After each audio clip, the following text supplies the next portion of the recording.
ಪ್ರಿಯ ವೀಕ್ಷಕರೇ, ಎಲ್ರಿಗೂ ನಮಸ್ಕಾರ. ನಾನು ನಿಮ್ಮ ಪ್ರೀತಿಯ ಮಗಲ್ಮಕ್ಕಿ ಗಣೇಶ್, ಸ್ಥಾನಿಕ ಸಂಪಾದಕ ಅವಿನ್ ಟಿವಿ. ನಾವಿವತ್ತು ಒಂದು ವಿಶೇಷ ಕಾರ್ಯಕ್ರಮ. ಅವಿನ್ ಟಿವಿ ಅಂದರೆ ಒಂದು ವಿಶೇಷ, ಅದರಲ್ಲಿ ವಿಶೇಷವಾದ ಪ್ರೋಗ್ರಾಮ್ಗಳನ್ನ ಮಾಡ್ತಾ ಇದ್ವಿ. ಅವಿನ್ ಟಿವಿನ ಇಷ್ಟು ದಿನ ನೀವು ಭಾಳಷ್ಟು ಜನ ನೋಡಿದ್ದೀರಿ, ಹರಿಸಿದ್ದೀರಿ, ಹಾರೈಸಿದ್ದೀರಿ. ಇವತ್ತು ಕೂಡ ತಾವು ಶೇರ್ ಮಾಡಿ, ಕಾಮೆಂಟ್ ಮಾಡಿ, ಲೈಕ್ ಮಾಡೋದರ ಮುಖಾಂತರ ನೀವು ನೋಡ್ತೀರಿ ಈ ಕಾರ್ಯಕ್ರಮನ. ನಿಮ್ಮವರು ಕೂಡ ಬೇರೆಯವರು ನೋಡಬೇಕಾಗತ್ತೆ. ಹಾಗಾಗಿ ಅವರಿಗೋಸ್ಕರವಾಗಿ ನೀವು ಒಂದಷ್ಟು ಶೇರ್ ಮಾಡಬೇಕು, ಶೇರ್ ಮಾಡಿ. ಹಾಗಾಗಿ ಇವತ್ತಿನ ವಿಶೇಷ ಕಾರ್ಯಕ್ರಮ, ಇವತ್ತು ನಮ್ಮ ರಾಜ್ಯ ಯುವ ಜಾಗೃತಿ ಮತದಾರರ ವೇದಿಕೆಯ ರಾಜ್ಯಾಧ್ಯಕ್ಷರು ನಮ್ಮ ಜೊತೆ ಇದ್ದಾರೆ. ಏನು ಮತದಾರರ ವೇದಿಕೆ ಏನು, ಅದರ ವಿಶೇಷತೆಗಳೇನು, ಮತ್ತು ಅವರು ಹುಟ್ಟಿ ಬೆಳೆದದ್ದು ಎಲ್ಲಿ, ನಂತರ ಎಲ್ಲಿ ಹೋದರು, ಈಗ ಏನು ಮಾಡ್ತಾರೆ, ಇವತ್ತು ಈ ಒಂದು ಜಾಗೃತಿಯ ಜೊತೆಗೆ ಒಂದಷ್ಟು ಆಧ್ಯಾತ್ಮಿಕ ಚಿಂತನೆ ಮಾಡ್ತಾ ಇದ್ದಾರೆ. ಒಂದಷ್ಟು ಯುವಜನರಿಗೆ ಮತ್ತು ಈ ದೇಶಕ್ಕೆ, ರಾಜ್ಯಕ್ಕೆ ಮಾರ್ಗದರ್ಶಕರಾಗಿದ್ದಾರೆ. ಕೆಲವು ಸಲಹೆಗಳನ್ನು ಕೊಡ್ತಾರೆ. ಈ ಥರದ್ದೆಲ್ಲ ಇದೆ. ಒಂದು ವಿಶೇಷ ವ್ಯಕ್ತಿ ಅಂದರೆ ಒಂದು ಜ್ಞಾನ ಭಂಡಾರ ಅಂತ, ಆ ಜ್ಞಾನ ಭಂಡಾರವನ್ನೇ ಇಟ್ಕೊಂಡಂಥವ್ರು. ಅವ್ರ ಜೊತೆ ಮಾತಾಡ್ತಾ ಹೋಗೋಣ. ನಮಸ್ಕಾರ ಸರ್. ನಮಸ್ಕಾರ. ತಮ್ಮ ಪೂರ್ಣ ಹೆಸರು ಸರ್? ನನ್ನ ಹೆಸರು ಮಹೇಂದ್ರ ಕುಮಾರ್ ಪಲ್ಗುಣಿ ಅಂತ. ತಮ್ಮ ಹುಟ್ಟೂರು? ಇಲ್ಲಿ ಮೂಡಿಗೆರೆ ಪಲ್ಗುಣಿ. ನೀವು ನಿಮ್ಮ ಪ್ರಾಥಮಿಕ ವಿದ್ಯಾಭ್ಯಾಸ ಎಲ್ಲಿ ಶುರುವಾಯಿತು? ನಿಮ್ಮ ಎಜುಕೇಶನ್ ಎಲ್ಲಿವರೆಗೆ ಮುಟ್ಟಿತು? ಪ್ರಾಥಮಿಕ ನಮ್ಮ ಊರಲ್ಲೇ ಪಲ್ಗುಣಿಯಲ್ಲೇ ಓದಿದ್ದು ನಾನು. ಇದು ಡಿಗ್ರಿ ಎಲ್ಲ ಮೂಡಿಗೆರೆಯಲ್ಲೇ ಓದಿದ್ದು. ಡಿಗ್ರಿ ಮೂಡಿಗೆರೆ ಅಂದ್ರೆ ನೀವು ಈ ತಾಲೂಕಿನಲ್ಲೇ ಪಲ್ಗುಣಿ ಟು ಮೂಡಿಗೆರೆಯಲ್ಲಿ ಡಿಗ್ರಿನೂ ಕೂಡ ಬಣಕಲ್ಲಲ್ಲಿ ಹೈಸ್ಕೂಲ್ ಮಾಡಿ. ನಿಮ್ಮ ತಂದೆ ತಾಯಿ ಹೆಸರೇನು? ಅಪ್ಪಣ್ಣ ಅಂತ ತಂದೆ ಹೆಸರು. ತಾಯಿ ಅಮ್ಮಣ್ಣಿ ಅಂತ ಹೇಳಿ. ನಿಮ್ಮ ತಾಯಿ ತಂದೆಗೆ ನೀವು ಎಷ್ಟು ಜನ ಮಕ್ಕಳು? 4 ಜನ ಮಕ್ಕಳು. ನೀವು 6 ಜನ. 4 ಜನ ಗಂಡು ಮಕ್ಕಳು, 2 ಹೆಣ್ಮಕ್ಳು. 4ರಲ್ಲಿ ನೀವು ಎಷ್ಟನೇವರು? ನಾನು 3ನೇವರು. ಈಗ ಅವತ್ತಿನ ಕಾಲದಲ್ಲಿ ಒಂದು ಡಿಗ್ರಿ ಮಾಡಿದ ನಂತರ ಏನಾದರೂ ಒಂದು ಸರ್ಕಾರಿ ಉದ್ಯೋಗ ಅಥವಾ ಖಾಸಗಿ ಉದ್ಯೋಗ ಅಥವಾ ಬೇರೆ ಏನೋ ಮಾಡೋಣ ಅಂತ ಯಾಕೆ ನಿಮಗೆ ಅನಿಸ್ಲಿಲ್ಲ? ಇಲ್ಲಿ ನೀವು ಯಾಕೆ ಬೆಂಗಳೂರಿಗೆ ಹೋದ್ರಿ? ಇಲ್ಲ, ನಾನು ಪೊಲೀಸ್ ಡಿಪಾರ್ಟ್ಮೆಂಟ್ಗೆ ಟ್ರೈ ಮಾಡಿದ್ದೆ D.Ed ಅಲ್ಲಿ. ಅಲ್ಲಿ ಸೆಲೆಕ್ಟ್ ಕೂಡ ಆಗಿತ್ತು. ಅಲ್ಲೇನೋ ಕಾರಣಾಂತರದಿಂದ ಅಲ್ಲಿ ಆಗ್ಲಿಲ್ಲ. ಬಿಕಾಸ್ ನಿಮ್ಗೂ ಗೊತ್ತಿರ್ತದೆ, ಅವಾಗಿನ ಲಂಚ ಅವತಾರ ಎಲ್ಲ ಗೊತ್ತಿರುತ್ತೆ. ಮನೇಲಿ ಅಕ್ಕನ ಮದುವೆ ಆಗಿತ್ತು, ಹಣ ಕೂಡ ಇರ್ಲಿಲ್ಲ. ಅಂತ ಪರಿಸ್ಥಿತಿಲಿ ಬೇರೆ ಹತ್ರ ಕೇಳಿದಾಗ ಊನವ್ರು ಯಾರು ಸಹಾಯ ಮಾಡಲಿಲ್ಲ. ಹಾಗಾಗಿ ನಾನು ಬೇರೆ ಕಡೆ ಹೋಗ್ಬೇಕಾಯ್ತು. ಈಗ ಬೆಂಗಳೂರಿಗೆ ಹೋಗಿ ಎಷ್ಟು ವರ್ಷ ಆಯ್ತು? ಸುಮಾರು 25 ವರ್ಷದ ಮೇಲಾಗಿದೆ. ಸ್ಟಾರ್ಟಿಂಗ್ ಇಲ್ಲಿಂದ ಬೆಂಗಳೂರಿಗೆ ಹೋದ್ರಲ್ಲ, ಈ ಊರು ಬೇಡ, ನಾನು ಬೆಂಗಳೂರಿಗೆ ಹೋಗ್ಬೇಕು ಅಥವಾ ಏನೋ ಒಂದು ಮಾಡಬೇಕು ಅನ್ನೋ ಏನು ಕನಸಿಟ್ಕೊಂಡು ಬೆಂಗಳೂರಿಗೆ ಹೋದ್ರಿ? ಇಲ್ಲ, ಫಸ್ಟ್ ಬೆಂಗಳೂರಿಗೆ ಹೋಗ್ಲಿಲ್ಲ, ನಾನು ಮಂಗಳೂರಿಗೆ ಹೋಗಿದ್ದು. ಅಲ್ಲಿ ಏರ್ಪೋರ್ಟ್ ಅಲ್ಲಿ ನಾನು ಈ ಟ್ರಾವೆಲ್ ಬುಕ್ ಎಲ್ಲ ಮಾಡ್ತಿದ್ದೆ, ಟಿಕೆಟ್. ಅಲ್ಲಿ ವಾಜ್ ಅಂತ ಒಬ್ಬರ ಜೊತೆ, ಮ್ಯಾನೇಜರ್ ಜೊತೆ ಅಸಿಸ್ಟೆಂಟ್ ಆಗಿ ಕೆಲಸ ಮಾಡ್ತಾ ಇದ್ದೆ. ಅಲ್ಲಿಂದ ಸಿನಿಮಾದಲ್ಲಿ ನಟ ನಟಿಯರು ಬೇಕಾಗಿದೆ ಅಂತ ಬಂದಿತ್ತು. ಅದನ್ನ ನೋಡ್ಕೊಂಡು ಬೆಂಗಳೂರಿಗೆ ಹೋಗಿದ್ದು. ದುಡಿಯಕ್ಕಂತ ಹೋಗಿದ್ದಲ್ಲ, ಒಬ್ಬ ಕಲಾವಿದ ಆಗ್ಬೇಕಂತ ಹೋಗಿದ್ದು. ಅಲ್ಲೂ 5-6 ಪಿಕ್ಚರ್ ಅಲ್ಲೆಲ್ಲ ಪಾರ್ಟ್ ಮಾಡಿದೆ. ಮತ್ತೆ ನಂಗೆ ಯಾಕೆ ಸರಿ ಅನ್ಸ್ಲಿಲ್ಲ, ಅದನ್ನ ಬಿಟ್ಬಿಟ್ಟೆ ನಾನು. ಅಲ್ಲಿ ನನಗೆ ಬೆಂಗಳೂರು ಹುಡುಗರು ಪರಿಚಯ ಆಗ್ತಾರೆ. ಅವರು ನನ್ನ ನಿಮ್ಮೂರ್ ನೋಡ್ಬೇಕಂತ ಹೇಳಿ ಕರ್ಕೊಂಡ್ ಬರ್ತಾರೆ. ಕರ್ಕೊಂಡ್ ಬಂದಾಗ ಊರೆಲ್ಲ ನೋಡಿದಾಗ ಇವ್ನು ಒಳ್ಳೆ ಹುಡುಗ ಅಂತ ಗೊತ್ತಾಗುತ್ತೆ. ಅವರು ಹೇಳ್ತಾರೆ, ಮಹೇಂದ್ರನ್ ಭವಿಷ್ಯ ಹಾಳಾಗುತ್ತೆ, ಅಲ್ಲಿ ಯಾವಾಗ್ಲೂ ಊರಲ್ಲಿ ಮಳೆ ಬರುತ್ತೆ, ಅದಕ್ಕೆ ಏನಾದ್ರು ಇವನಿಗೆ ಇಲ್ಲೇ ಇರ್ಸ್ಕೊಳ್ಳೋಣ ಅಂತೇಳಿ ಅವರು ಒಂದು ರೂಮ್ ಎಲ್ಲ ಮಾಡಿ ಜೊತೆಲಿ ಇರ್ಸ್ಕೊಂಡು ಬೆಳೆಸ್ತಾರೆ. ಅವರು ಅಲ್ಲಿಯೇ ಬೆಳೆಸೋದು ಬೆಂಗಳೂರಿನವರು. ಬೆಂಗಳೂರು, ಕೋಲಾರ, ತುಮಕೂರು, ಮಾಗಡಿ ಕಡೆ ಹುಡುಗರೆ ಬೆಳೆಸೋದು. ಪ್ರಾಥಮಿಕವಾಗಿ ಏನು ಉದ್ಯೋಗ ಮಾಡಿದ್ರಿ ಅಲ್ಲಿ? ಅಲ್ಲಿ ಏನೂ ಇರ್ಲಿಲ್ಲ. ನಾನು ಪರಿಚಯ ಆಯ್ತಲ್ಲ, ಫಸ್ಟ್ ನಾನು ಒಂದು ಸಣ್ಣದೊಂದು ಫ್ಯಾಕ್ಟ್ರಿ ಕೆಲಸ ಮಾಡ್ತಾ ಇದ್ದೆ ಪ್ರಾರಂಭದಲ್ಲಿ. ಆಮೇಲೆ ನಾನೇನ್ ಮಾಡಿದೆ, ಅದು ಅಲ್ಲಿ ಇವ್ರು ಬರ್ತಾ ಇದ್ರು, ಆಕ್ಚುಲಿ ಈ ಸರ್ಕಲ್ ಹುಡುಗರು ಬರ್ತಾ ಇದ್ರು, ನಮ್ಮ ಕೊಟ್ಟಿಗೆರದ ಕಡೆ ಇರ್ತಾರೆ, ಒಂದು ಟೀಮ್ ಅದು. ಅವಾಗ ಅವ್ರು ಒಳ್ಳೆ ಹುಡುಗ ಅಂತರ ಕಾಣ್ತಿತ್ತು. ಮತ್ತೆ ನಾನು ಕೆಲವೆಲ್ಲ ಹಾಡಲ್ಲೇ ಹಾಡ್ತಿದ್ದೆ, ಅದವ್ರಿಗೆ ಇಷ್ಟ ಆಯ್ತು. ಅವ್ರು ಆಮೇಲೆ ಇಲ್ಲಿ ಇರೋದ್ ಬೇಡ ಇವನು ಅಂತ ಅವರು ಬಂದು ಕರ್ಕೊಂಡೋಗಿ ಅವ್ರ ಮನೇಲಿ ಇಟ್ಕೊಂಡು ಅವರು ನನ್ನನ್ನು ಬೆಳೆಸಿದ್ರು. ಅಂದ್ರೆ ಈಗ ಮೂಲತಃ ಪ್ರಥಮವಾಗಿ ನೀವು ಮಾಡಿದ ಕೆಲಸ ಏನು ಬೆಂಗಳೂರು? ಇಲ್ಲಿ ಬೆಂಗಳೂರಲ್ಲಿ ನಾನು ಫಸ್ಟಿಗೆ ಹೋಗಿ, ನಮ್ಮ ಭಾವ ನನ್ನ ಜೊತೆಲಿ ಬಂದಿದ್ರು. ಅವರು ನಮ್ಮ ರಿಲೇಷನ್ ಮನೇಲಿ ಇರಿಸಿದ್ರು 1-2 ದಿವಸ. ಮತ್ತೆ ಈ ಸಿನಿಮಾಕ್ಕೆ ಹೋಗ್ಬೇಕಂತ, ಮತ್ತೆ ಯಾಕೋ ಸರಿ ಆಗ್ಲಿಲ್ಲ. ಆಗ ನಾನು ಜಾಬ್ ಹುಡುಕ್ದಾಗ ಯಾರೋ ಒಬ್ಬ ಒಂದು ಸಣ್ಣದೊಂದು ಪ್ಲಾಸ್ಟಿಕ್ ಫ್ಯಾಕ್ಟ್ರಿಲಿ ಒಂದು ಜಾಬ್ ಕೊಡ್ಸಿದ್ರು. ಅದು ಬಹಳ ಕಷ್ಟ ಆಗ್ತಿತ್ತು. ಕೆಲವು ದಿವಸ ಮಾಡಿದೆ, ಮತ್ತೆ ಯಾಕೋ ಸರಿ ಅನ್ಸ್ಲಿಲ್ಲ. ಅವಾಗ ಇವರೆಲ್ಲ ಇಲ್ಲಿ ಬರ್ತಾ ಇದ್ರು, ಆ ಬೆಂಗಳೂರು ಹುಡುಗರೆಲ್ಲ. ಅವ್ರು ನೋಡಿ ನನ್ನನ್ನು ಕ್ಯಾಪ್ಚರ್ ಮಾಡ್ಕೊಂಡು ಮಾಡಿ ಏನ್ ಮಾಡಿದ್ರಿ? ಸ್ಟಾರ್ಟಿಂಗ್ ಅವ್ರೇನ್ ಮಾಡಿದ್ರು, ಮಹೇಂದ್ರ ನನ್ಗೇನು ಟ್ರೈನಿಂಗ್ ಇರ್ಲಿಲ್ಲ ಯಾವ್ದು. ಅವ್ರೇನ್ ಮಾಡಿದ್ರು, ಒಂದು ಆಫೀಸ್ ಮಾಡ್ಕೊಡೋಣ ಇವ್ರಿಗೆ ಅಂತ ಹೇಳಿದ್ರು. ಅವ್ರ ಆಮೇಲೆ ಅವರೇ ಕೂತ್ಕೊಂಡು ಮೀಟಿಂಗ್ ಮಾಡಿದ್ರು ಎಲ್ಲ ಹುಡುಗರು. ಇವ್ನು ಬಿಟ್ಟರೆ ಹಾಳಾಗ್ತಾನ ಮರ, ಹಳ್ಳಿ ಹುಡುಗ, ರೈತನ ಮಗ ಅಂತ ಹೇಳಿ. ಆಮೇಲೆ ಅವ್ರೇನ್ ಮಾಡಿದ್ರು, ಒಬ್ಬ ಅಲ್ಲಿ ಒಬ್ಬ 1000 ಕೋಟಿಗೆ ಬದುಕಿರೋನೊಬ್ಬ ಆ ಟೀಮ್ನಲ್ಲಿ ಒಬ್ಬ ಇದ್ದ. ಅವ್ನು ನಾನು ಹಣ ಕೊಡ್ತೀನಿ, ಇವ್ನಿಗೊಂದು ಆಫೀಸ್ ಮಾಡ್ಕೊಡೋಣ ಅಂತ ಹೇಳಿದ್ರು. ಆಮೇಲೆ ಫಸ್ಟ್ಗೆ ಕೊರಿಯರ್ ಆಫೀಸ್ ಅಂತ ಮಾಡ್ಕೊಟ್ರು, ವಿತೌಟ್ ಟ್ರೈನಿಂಗ್, ಎಲ್ಲೂ ಕೆಲಸ ಮಾಡಿರ್ಲಿಲ್ಲ. ಓನರ್ ಆಗಿ ಮಾಡಿಕೊಟ್ರು. ನಂಗೇನು ಗೊತ್ತಿರಲಿಲ್ಲ. ಆಮೇಲೆ ಆಫೀಸೆಲ್ಲ ಮಾಡಾಯ್ತು, 6 ತಿಂಗಳು ಸುಮ್ಮನೆ ಕೂತ್ಕೊಳ್ಳೋದು, ಅವರೇ ಬಾಡಿಗೆ ಕಟ್ಟೋರು, ಸುಮ್ಮನೆ ಕೂತ್ಕೊಂಡು ಮಾತಾಡೋದು, ಊಟ ಗಿಟ್ಟ ತರಿಸೋರು, ಹಂಗೆ ಮೇಂಟೈನ್ ಆಗ್ತಿತ್ತು. ಆಮೇಲೆ ನನ್ನ ಸ್ವಂತ ನಾಲೆಡ್ಜಿಂದ ಅದನ್ನ ಪ್ರಾರಂಭ ಮಾಡಿದೆ. ಪ್ರಾರಂಭ ಮಾಡಿದಾಗ ಯಾವ್ದಾದ್ರು ಒಂದು ಏಜೆನ್ಸಿ ತಗೊಳ್ಳೋಣ ಅಂತ ಹೇಳಿ ಹೋದೆ. Early bird services private limited ಅಂತ ಆ ಕಂಪ್ನಿ ಏಜೆನ್ಸಿ ತಗೊಂಡೆ. ಏಜೆನ್ಸಿ ತಗೊಂಡ್ಮೇಲೆ ಸೌತ್ ಇಂಡಿಯಾದಲ್ಲಿ ಹೈಯೆಸ್ಟ್ ಬಿಸ್ನೆಸ್ ಮಾಡ್ಬಿಟ್ಟೆ. ಅದೇನೋ ಬೈ ಲಕ್ಕು. ಮಂಗಳೂರಿನವ್ರ ಕಡೆ ಫ್ಯಾಕ್ಟ್ರಿಗೆ ಹೋಗಿ ತುಳು ಮಾತಾಡ್ತಿದ್ನಲ್ಲ, ಅವ್ರು ಬಿಸ್ನೆಸ್ ಕೊಟ್ಬಿಡೋರು. ಅಲ್ಲಿಂದ ಹಾಗೆ ಕಂಟಿನ್ಯೂಷನ್ ಆಯ್ತು. ಮತ್ತೆ ಕೊರಿಯರ್ ಬಿಟ್ಬಿಟ್ಟೆ ನಾನು. ಯಾಕೆ ಕೊರಿಯರ್ ಬಿಟ್ರಿ? ಇಲ್ಲ, ಅದು ತುಂಬಾ ಟಫೆಸ್ಟ್ ಗೇಮ್ ಅದು. ಆಗಲ್ಲ ಮಾಡಕ್ಕೆ. ರಾತ್ರಿ ಮಲ್ಗಕ್ ಬಿಡಲ್ಲ, ಹುಡುಗರು ಮೋಸ ಮಾಡ್ತಾರೆ, ಕೈ ಕೊಟ್ಬಿಡ್ತಾರೆ, ಈ ಪಾರ್ಸೆಲ್ ತಗೊಬಂದು ಇಟ್ಕೊಳ್ತಾರೆ, ಪ್ರಾಮಾಣಿಕತೆ ಇರೋಲ್ಲ. ಅದಕ್ಕೆ ಬಿಟ್ಬಿಟ್ಟು ನಾನು ಆಮೇಲೆ ಯಾರೋ ಒಬ್ರು ಕಂಪ್ನಿಯವರು ಒಂದ್ ದಿವಸ ನನಗೆ ಒಂದು ಕ್ಯಾಂಡಿಡೇಟ್ ಬೇಕು ಬಿಕಾಮ್ನವರು, ನಿಮ್ಗೆ ಯಾಕೆ ಪರಿಚಯ ಇದೆಯಲ್ಲ ಕಳಿಸಿ ಅಂತ ಹೇಳಿದ್ರು. ಅದು ದೊಡ್ಡ ಸಂಸ್ಥೆ ಇಡೀ ಏಷ್ಯಾದಲ್ಲಿ. ಅವ್ರಿಗೊಂದು ಅಕೌಂಟೆಂಟ್ ಕೊಟ್ಟಾಗ ಅವರು ಒಂದ್ ದಿವಸ ಕರೆದ್ರು. 30 ದಿವಸ ಆದ್ಮೇಲೆ ಕರೆದ್ಮೇಲೆ ಏನು ಅಂತ ಕೇಳಿದೆ. ಕೂತ್ಕೊಳ್ಳಿ ಅಂದ್ರು. ಅಕೌಂಟೆಂಟಿಗೆ ಏನೋ ಹೇಳಿದ್ರು. ಅಕೌಂಟೆಂಟ್ಗೆ ಅವ್ರು ಕವರಲ್ಲಿ ಏನೋ ಕೊಟ್ಟರು ನನಗೆ. ನಾನು ಅದೇನು ಅಂತ ನೋಡ್ಲಿಲ್ಲ, ಜೋಗಿ ಹಾಕೊಂಡು ಮನೆಗೆ ಬಂದೆ. ಅದ್ರಲ್ಲಿ ಆಗ್ಲೇ 5,000 ದುಡ್ಡಿತ್ತು. ನಾನು ಮತ್ತೆ ಮಾಡಿಸುವಾಗ ಕೇಳಿದೆ, ನನಗೆ ಯಾಕೆ 5,000 ಕೊಟ್ರಿ ಅಂದ್ರು. ಇಲ್ಲ, ನೀವು ಒಂದು ಗುಡ್ ಕ್ಯಾಂಡಿಡೇಟ್ ಕೊಟ್ಟಿದ್ರಿ ಅಂಬರೀಷ್ ಅಂತ, ಅದಕ್ಕೆ ನಿಮಗೆ ಕೊಟ್ಟಿದ್ದು ಅಂತ. ಅವಾಗ ಗೊತ್ತಾಯ್ತು ಇದು ಒಳ್ಳೆ ಫೀಲ್ಡ್ ಇದೆ, ಇದನ್ನೇ ಮಾಡ್ಬೇಕು ಅಂತ ಹೇಳಿ ಅದನ್ನೆಲ್ಲ ಡ್ರಾಪ್ ಮಾಡಿ ಇದನ್ನ ಫಾಲೋ ಅಪ್ ಮಾಡಕ್ ಸ್ಟಾರ್ಟ್ ಮಾಡಿ. ಈಗ ಕೊರಿಯರ್ ಮಾಡ್ತಾ ಇದ್ರಲ್ಲ, ಆ ಸಂದರ್ಭದಲ್ಲಿ ಕೊರಿಯರ್ನ ಬಿಟ್ಟೆ ಅಂದ್ರಿ. ಒಂದ್ ಕಡೆ ಹುಡುಗರು ತೊಂದ್ರೆ, ಓಕೆ, ಕೆಲವರು ಕೊರಿಯರ್ ತಲುಪಿಲ್ಲ, ನಮ್ದು ಹಿಂಗೆ ಹಾಗೆ ಅಂತ ಒಂದು ಜಗಳಕ್ಕೆ ಬಂದದ್ದು, ಗಲಾಟೆ ಆದದ್ದು, ಆ ಥರ ಸಂದರ್ಭಗಳಲ್ಲಿ ಇದೆಯಾ? ಇಲ್ಲ, ಒಬ್ಬ ಹುಡುಗ ಏನ್ ಮಾಡ್ಬಿಟ್ಟಿದ್ದ, ಮಾಗಡಿ ಹುಡುಗ ಪಾರ್ಸೆಲ್ ಕೊಟ್ಬಿಟ್ಟು ಅವನಿಗೆ ಎಲ್ಲ ಕೊಟ್ಟಿದ್ದೆ ವ್ಯವಸ್ಥೆ. ಅವನು ಪಾರ್ಸೆಲ್ನ ಒಂದ್ ಕಡೆ ಎಲ್ಲ ಇಟ್ಬಿಟ್ಟು ಸೀದಾ ಅವ್ನು ಯಾರೋ ಲವ್ ಮಾಡಿದ್ದ, ಅವಳ ಜೊತೆ ಹೋಗ್ಬಿಟ್ಟಿದ್ದ ಅವನು. ಆಮೇಲೆ ಪಾರ್ಸೆಲ್ ಎಲ್ಲಿಟ್ಟಿದ್ದೀನಿ ಅಂತ ಹೇಳಿರ್ಲಿಲ್ಲ ಪಾಪ. ಅದು ಡೆಲ್ಲಿ ಹುಡುಗಿದೆ ಏನೇನೋ ಐಟಮ್ಸ್ ಎಲ್ಲ ಇತ್ತು ಕೊರಿಯರ್ ಪಾರ್ಸೆಲ್ ಅಲ್ಲಿ. ಆಮೇಲೆ ಒಂದ್ 2 ದಿವಸ ಬಿಟ್ಟು ಬಂದ್ಮೇಲೆ ನನಗೆ ಬೇಜಾರಾಗೋಯ್ತು. ಇದು ಭಾರಿ ಕಷ್ಟದ ಕೆಲಸ, ಉಪವಾಸ ಇದ್ರೆ ಬೇಡ, ಈ ಕೆಲಸ ಮಾಡೋದೇ ಬೇಡ ಅಂತ ಸ್ಟಾಪ್ ಮಾಡ್ಬಿಟ್ಟು.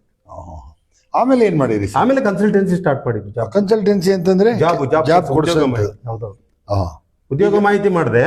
ಅದು ಅದೇ ಆಫೀಸಲ್ಲಿ ಅದು ಒಳ್ಳೆ ನೇಮ್ ಫ್ರೇಮ್ ಎಲ್ಲ ಬಂತದ್ದು. ರಾಜ್ಯದಾದ್ಯಂತ ಜನಸಂಪರ್ಕ ಆಯ್ತು, ಇಡೀ ರಾಜ್ಯ. ಹಾಗಾಗಿ ಆನಂತರ ಈಗ ಒಂದು ಮಾತಿದೆ ಏನಂದ್ರೆ, ನೀವು ಕನ್ಸಲ್ಟೆನ್ಸಿನಲ್ಲಿ ಫಸ್ಟಿಗೆ ಯಾರೇ BCom BA SLC 7ನೇ ಕ್ಲಾಸ್ ಆಗಲಿ ಬಂದಾಗ ಒಂದು ಫೀಸ್ ತಗೊಳ್ತೀರಿ, ಒಂದು ಎಂಟ್ರಿ ಫೀಸ್ ಅಂತ. ಅವನಿಗೆ ಕೆಲಸ ಸಿಗಲ್ಲ. ಆಗ ನಿಮ್ಮ ಬಗ್ಗೆ ದುಡ್ಡು ತಗೊಂತಾರೆ, ಮಹೇಂದ್ರ ನಮಗೆ ಮೋಸ ಮಾಡಿರೋ, ಕೆಲಸ ಕೊಡಿಸ್ಲಿಲ್ಲ ಅಂತೇನಾದ್ರು ಬಂದಿದ್ಯಾ? ಇಲ್ಲ. ಈಗ ನಮ್ಮಲ್ಲಿ ಏನಾಗ್ತಿತ್ತು ಅಂದ್ರೆ, ಪ್ರಾರಂಭದಲ್ಲಿ ಹೇಳಿದ್ನಲ್ಲ, ಕಂಪನಿಯವರು ನನಗೆ ಇದು ಮಾಡಿರಲ್ಲ, ಕಳಿಸ್ತಾ ಇದ್ದೆ. ಕೆಲವರು ಫೀಸ್ ಕೊಡೋರು, ಕೆಲವರು ಹೋಗ್ಬಿಡೋರು. ಅದರಲ್ಲಿ ಆತರ ಎಲ್ಲ ಆಗಿರೋ ಚಾನ್ಸಸ್ ಕಡಿಮೆ. 99% ನಮ್ಮಲ್ಲಿ ಜಾಬ್ಗಳಾಗುತ್ತೆ. ನಾವು ಆಗ ಕೆಲಸ ಆಗೋ ಅಪ್ಲಿಕೇಶನ್ ಮಾತ್ರ ತಗೊಳ್ಳೋದು. ಈಗ ಯಾರ್ಯಾರ ಕಳಿಸ್ತಾರಂದ್ರೆ ಅದನ್ನ ಅಕ್ಸೆಪ್ಟ್ ಮಾಡಲ್ಲ ನಾವು. ಅದಕ್ಕೆ ನಾವು ಆ ಫೀಲ್ಡ್ ಅಲ್ಲಿ ಉಳ್ಕೊಂಡಿರೋದು. ಆನಂತರ ಈಗ ಯುವ ಜಾಗೃತ ಮತದಾರರ ವೇದಿಕೆ ಮಾಡಿದ್ರಲ್ಲ, ಅದು ಬೆಂಗಳೂರಿಗೆ ಹೋಗಿ ಎಷ್ಟು ವರ್ಷದ ನಂತರ ಶುರು ಮಾಡಿಲ್ಲ? ಇಲ್ಲ, ನಾನು ಬ್ಯಾಡ್ರಳ್ಳಿಲಿ ನಾನು ಕಂಪ್ಯೂಟರ್ ಸೈನ್ಸ್ ಇಂಜಿನಿಯರ್ ಜಗದೀಶ್ ಅಂತ ಹೇಳಿ ರೂಮ್ಮೇಟ್ ಅವರು, ಒಬ್ಬ ಹರ್ಷ ಅಂತ ದೊಡ್ಡ ಇವರು ವೆಲ್ ಟು ಡೂ ಫ್ಯಾಮಿಲಿ, ಅವರು ಲ್ಯಾಂಡ್ ಲಾರ್ಡ್ರು ಆ ಏರಿಯಾದಲ್ಲಿ ಒಂದು ರೂಮ್ ಮಾಡ್ಕೊಂಡು ಇದ್ವಿ ನಾವು. ಅವನು ಬರ್ತಾ ಇದ್ದ, ಅವನು ಸಾಹುಕಾರನಲ್ಲಿ ಬರ್ತಾ ಇದ್ದ. ಬರ್ಬೇಕಾದ್ರೆ ಏನಾಯ್ತು, ಅಲ್ಲಿ ನಾವು ನೀರು ಹಿಡಿಯಕ್ಕೆಲ್ಲ ಹೋಗ್ತಾ ಇದ್ವಿ. ಒಂದು ಅವಾಗ ಇದೆಲ್ಲ ಇರ್ಲಿಲ್ಲ, ಕಾವೇರಿ ಇದೆಲ್ಲ ಒಂದು ಗೊತ್ತಲ್ಲ, BBMP ವಾಟರ್ ಆ ತರ ಒಂದು ಯಾವ್ದ್ರದ್ದು ಬೋರ್ವೆಲ್ ವಾಟರ್, ಅದನ್ನ ಹಿಡಿಯಕ್ಕೆ ಒಂದ್ ದಿವಸ ನಾನು ಹೋಗಿದ್ದೆ. ಹೋದಾಗ ನಾನು ಜಗದೀಶ್ ಇಂಜಿನಿಯರ್ ದೂರ ನಿಂತ್ಕೊಂಡ್ಬಿಟ್ಟಿದ್ವಿ. ಲೇಡೀಸ್ ಇದ್ರಲ್ಲ, ಹಿಂಗ್ ಕೈ ಕಟ್ಕೊಂಡು. ಅಲ್ಲೊಬ್ರು ಲೇಡೀಸ್ ನಮ್ಮನ್ನ ನೋಡಿ, ನೀವು ಕರೆದ್ರು, ಅವರು ಯಾವ ಊರ್ನವ್ರು ನೀವು ಅಂತ ಕೇಳಿದ್ರು. ನಾವು ಮೂಡಿಗೆರೆಯವ್ರು ಮೇಡಮ್ ಅಂದೆ. ಹಿಂಗ್ ನಿಂತ ನಿಮ್ಗೆ ಸಾಯಂಕಾಲ ತನಕ ನೀರು ಸಿಕ್ಕಲ್ಲ ಅಂತ ಹೇಳ್ಬಾರ್ದು, ಲೇಡೀಸ್ನೆಲ್ಲ ಕಳಿಸ್ಬಿಟ್ಟು ನಮ್ಗೆ ನೀರು ಹಿಡ್ಕೊಟ್ರು. ಅವಾಗ ಅವ್ರು ಹೇಳಿದ್ರು, ನಮ್ಮ ಹಸ್ಬೆಂಡ್ ಬಂದು ಇನ್ನೊಂದ್ಸರಿ ಕಾಂಟ್ಯಾಕ್ಟ್ ಮಾಡಿ ಅಂತ ಹೇಳಿದ್ರು. ಯಾಕೆ ಅಂದೆ, ನೀವು ಬನ್ನಿ ಅಂತ ಹೇಳಿದ್ರು. ಎಲ್ಲಿದೆ ಮನೆ? ನನ್ನ ಹಿಂದೆ ಬನ್ನಿ ಅಂದ್ರು. ಹೋದೆ, ಒಬ್ರು ಕೂತ್ಕೊಂಡಿದ್ರು, ಅವರು ಅಸೆಂಬ್ಲಿ ರಿಪೋರ್ಟ್ರು. ಅವರು ನನ್ನ ಪರಿಚಯ ಮಾಡ್ಕೊಂಡ್ರು. ಅವ್ರಿಗೆ ನೋಡಿ ಇಷ್ಟ ಆಯ್ತು. ನಿಮ್ ನನ್ನ ಕಾಂಟ್ಯಾಕ್ಟ್ ಅಲ್ಲಿ ನಿಮ್ಗೆ ಏನಾರು ಒಂದು ಮಾಡ್ತೀನಿ ಅಂತ ಹೇಳಿದ್ರು. ಆಮೇಲೆ ಮತದಾರ ವೇದಿಕೆಗೆ ಜಾಯಿನ್ ಮಾಡಿಸ್ಕೊಂಡು ಇಲ್ಲಿ ಆಜಾದ್ ಪಾರ್ಕ್ ಇದೆಯಲ್ಲ ಚಿಕ್ಕಮಗಳೂರು, ಅವಾಗ DB ಚಂದ್ರೇಗೌಡರೆಲ್ಲ ನಮ್ಗೆ ಸಪೋರ್ಟ್ ಮಾಡಿದ್ರು, ನಮ್ಮೂರು ಹುಡುಗ ಅಂತ. ಅಲ್ಲಿ ಬಹಿರಂಗ ಸಭೆ ಮಾಡಿದ್ವಿ. ಆಗ CT ರವಿಯವರು ಬಂದು ನಮ್ಮ ವೇದಿಕೆಯಲ್ಲಿ ಭಾಷಣ ಮಾಡಿದ್ದಾರೆ. ಅವ್ರು ಅವಾಗ BJP ತಾಲೂಕು ಕಾರ್ಯದರ್ಶಿ ಆಗಿದ್ರು. ಇದೆಲ್ಲ ಅದ್ರದ್ದು ಅಲ್ಲಿಂದ ಸ್ಟಾರ್ಟ್ ಆಯ್ತು. ಆಮೇಲೆ ನಾನು ಪ್ರಬಲವಾಗಿ ಬೆಳೆದ್ನಲ್ಲ, ಅವ್ರು ಏನ್ ಮಾಡ್ರು, ನೀನೇ ವೇದಿಕೆ ನಡೆಸು, ನಿನಗೆ ಸಾಮರ್ಥ್ಯ ಇದೆ, ಜನಸಂಘಟನೆ ಮಾಡೋದೆಲ್ಲ ಶಕ್ತಿ ಇದೆ ಮಾರೆ, ನೀನ್ ಮಾಡು ಅಂತ ಅವ್ರು ಬಿಟ್ರು. ಅಲ್ಲ, ಅದು ಎಷ್ಟು ವರ್ಷ ಆಯ್ತು ಈಗ? ಅದು ಸುಮಾರು ಒಂದು 20 ವರ್ಷ ಮೇಲೆ ಆಗಿದೆ. ಅದ್ರ ಉದ್ದೇಶ ಏನು? ನೀವು ಈಗ ಅದ್ರ ಉದ್ದೇಶ ಇಷ್ಟೇ, ಏನಂದ್ರೆ ಈಗ ವಿದ್ಯಾವಂತರು ಇರ್ತಾರಲ್ಲ, ಅವ್ರು ಮತದಾನ ಮಾಡಲ್ಲ.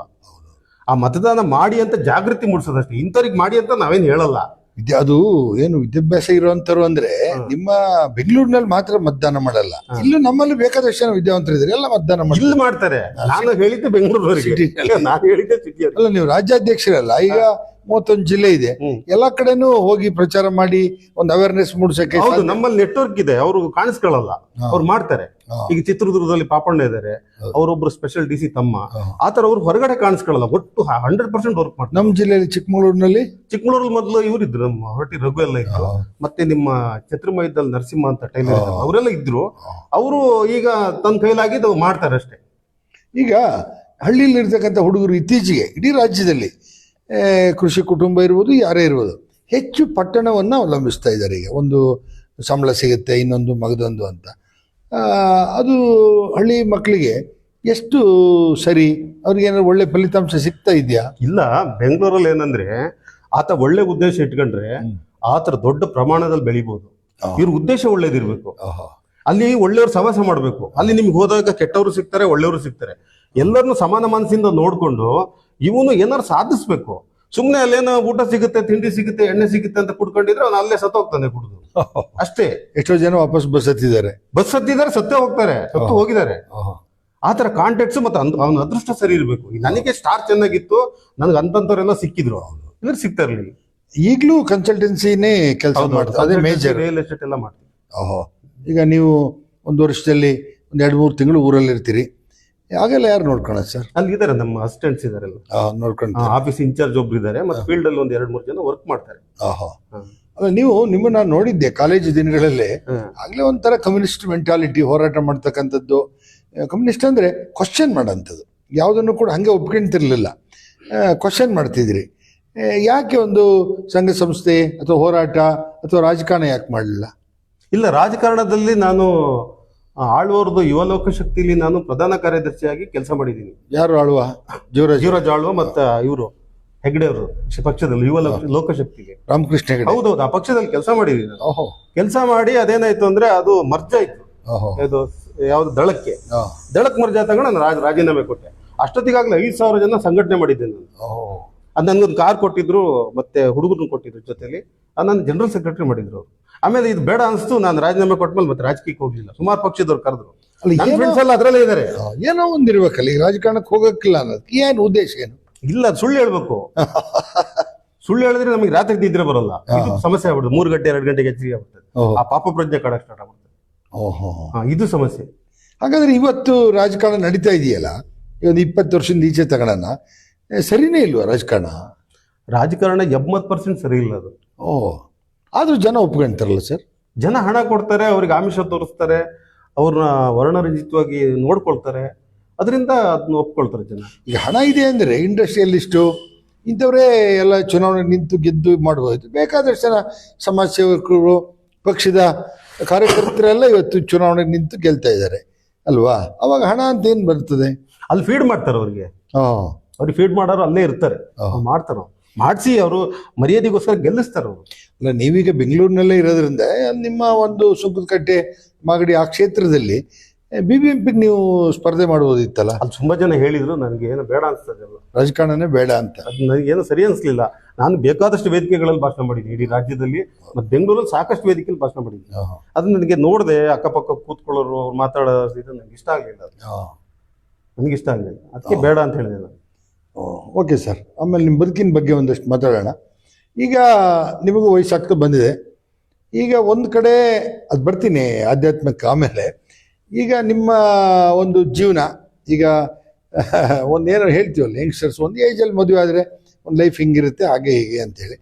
ಮದುವೆ ಕಡೆ ಯಾಕೆ ಸರ್ ಹೆಚ್ಚು ಒಲವು ತೋರಿಸಿಲ್ಲ? ಇಲ್ಲ, ನನಗೆ ಸಾಕಷ್ಟು ಹೆಣ್ಣು ಬಂದಿತ್ತು. ಅದು ನಮ್ಮ ಅಕ್ಕನ ಕೇಳಿ, ನಿಮ್ಗೆ ಪರಿಚಯ ದೊಡ್ಡಕ್ಕ ನಾನೇ ಬಿಟ್ಟಿದ್ದು. ಅದು ಕಾರಣ ಏನಂತ ಅಂದ್ರೆ, ನನಗೆ ಅದು ಸರಿ, ನಾನೊಂದು ಸೆಟ್ಲ್ ಆಗಿರ್ಲಿಲ್ಲ. ಆಮೇಲೆ ಅಕ್ಕದಿರ ಹತ್ರ ಹಣ ಕೇಳೋದು, ಮನೇಲಿ ಹಣ ಕೇಳೋದು ನನಗೆ ಒಂಥರ ಅಸಹ್ಯ ಆಗ್ತಿತ್ತು. ಅದು ಚಿಕ್ಕ ವಯಸ್ಸಿನ ಸ್ವಾಭಿಮಾನದ ಪ್ರಶ್ನೆ. ಅದಕ್ಕೆ ಸ್ವಲ್ಪ ಸೆಟ್ಲ್ ಆಗೋಣ, ಮದುವೆ ಆಗೋಣ ಅಂತಿದ್ದೆ. ಅಷ್ಟೊತ್ತಿಗೆ ತುಂಬಾ ಪ್ರಪೋಸಲ್ ಬರೋದು, ಗೌರ್ಮೆಂಟ್ನವ್ರು ಬರೋದು, ಅಸಿಸ್ಟೆಂಟ್ ಸೈಂಟಿಸ್ಟ್ ಎಲ್ಲ ಬಂದಿತ್ತು. ಅದು ಎಲ್ರಿಗೂ ಗೊತ್ತಿದೆ ನಮ್ಗೆ. ಅದನ್ನ ನಾನು ಅದನ್ನ ತಪ್ಪಿಸ್ಕೊಳ್ತಾ ಇದ್ದೆ ಬೇಡ ಅಂತ. ಆಮೇಲೆ ಮತ್ತೇನಾಯ್ತು, ಬ್ಯುಸಿ ಆಗ್ಬಿಟ್ಟೆ ನಾನು. ಬ್ಯುಸಿ ಅಂದ್ರೆ ನಾನು ಬೆಳಗ್ಗೆಯಿಂದ ರಾತ್ರಿ 11 ಗಂಟೆ ತನಕ ಬ್ಯುಸಿ ಇರ್ತಿದ್ದೆ. ಬೇರೆ ಬೇರೆ ಆಕ್ಟಿವಿಟೀಸು, ಅಂದ್ರೆ ಸಂಘಟನೆಯಲ್ಲಿ ಭಾಗಿಯಾಗೋದು, ಆಮೇಲೆ ಹುಡುಗರ ಜೊತೆ ಚರ್ಚೆ ಮಾಡೋದು, ಆಮೇಲೆ ಪ್ರೊಫೆಸರ್ಗಳ ಜೊತೆ ಸೇರೋದು, ವಕೀಲರ ಜೊತೆ ಸೇರೋದು, ಪೊಲೀಸ್ ಡಿಪಾರ್ಟ್ಮೆಂಟ್ನವ್ರ ಜೊತೆ ಸೇರೋದು, ಇದೆಲ್ಲ ನನಗಿತ್ತು. ಅವ್ರ ಜೊತೆ ಸಂಪರ್ಕ ಮಾಡ್ತಿದ್ನಲ್ಲ, ನಾನು ಯಾವಾಗಲೂ ಬ್ಯುಸಿ ಆಗಿಬಿಡ್ತಿದ್ದೆ. ಅದು ನನಗೆ ಮರ್ತೆ ಹೋದಂಗೆ ಆಯ್ತು. ಆಮೇಲೆ ಮನೇಲಿ ಪಾಪ ಅವರು ಹೇಳಿದ್ರು ಆಗು ಅಂತ, ಮತ್ತು ಅವರು 1-2 ಸಂಬಂಧ ತೋರಿಸಿದ್ರು.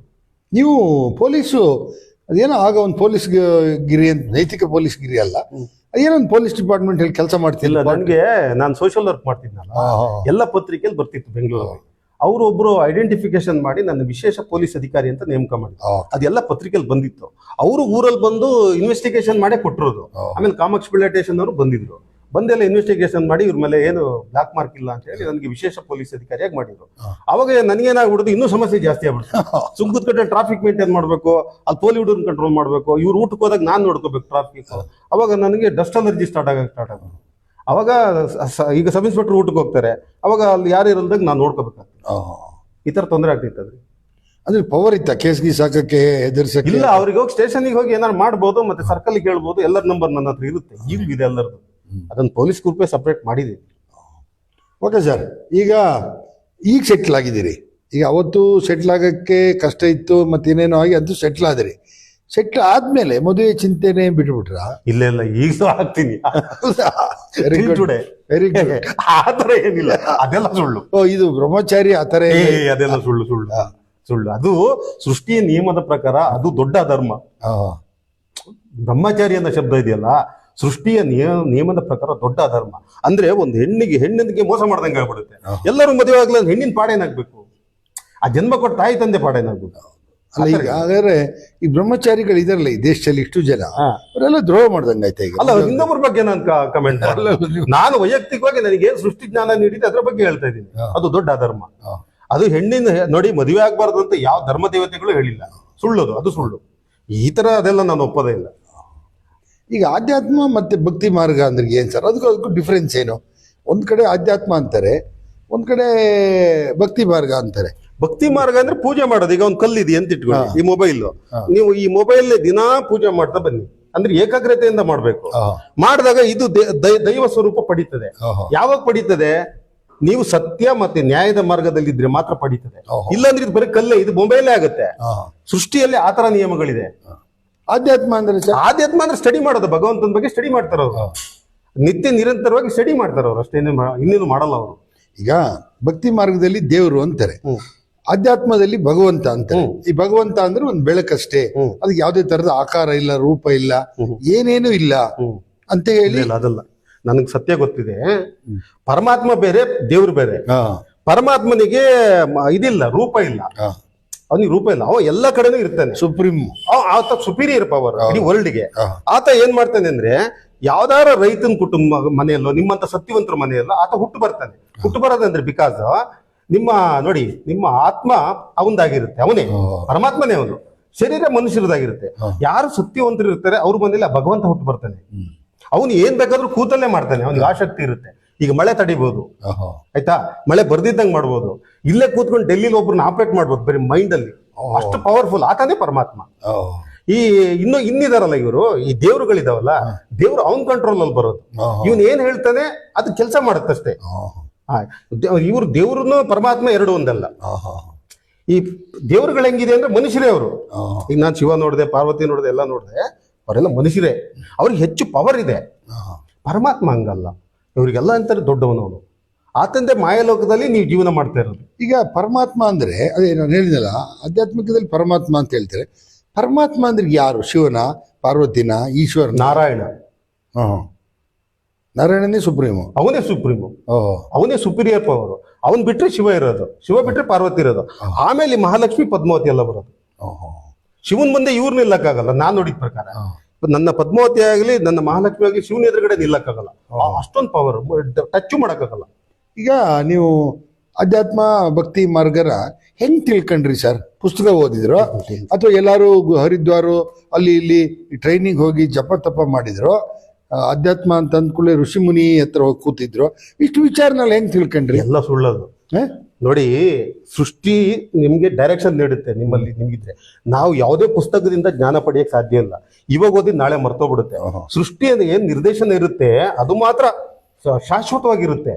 ಅದು ಸೃಷ್ಟಿಯಿಂದ ಇವರು ಜ್ಞಾನವನ್ನು ಪಡಿಬೇಕು. ಆ ಸೃಷ್ಟಿಲಿ ಅಂತ ಸುಪೀರಿಯರ್ ಪವರ್ ಇದೆ. ಸೃಷ್ಟಿ ಅವ್ರು ಗೈಡ್ ಮಾಡುತ್ತೆ. ಅದು ಈ ತರ ಮಾಡ್ಬೇಕು, ಈ ತರ ಮಾಡಬಾರ್ದು. ಈ ಗಣೇಶ ಬಂದಿದ್ರೆ ನನ್ನ ಆತ್ಮ ಹೇಳುತ್ತೆ, ಆತನಿಗೆ ಮೋಸ ಮಾಡ್ಬೇಡಪ್ಪ ಅಂತ. ಅದೇ ಪರಮಾತ್ಮ. ಅರ್ಥ ಆಯ್ತಾ ನಿಮಗೆ? ಅದನ್ನೇ ಪರಮಾತ್ಮ ಅನ್ನೋದು.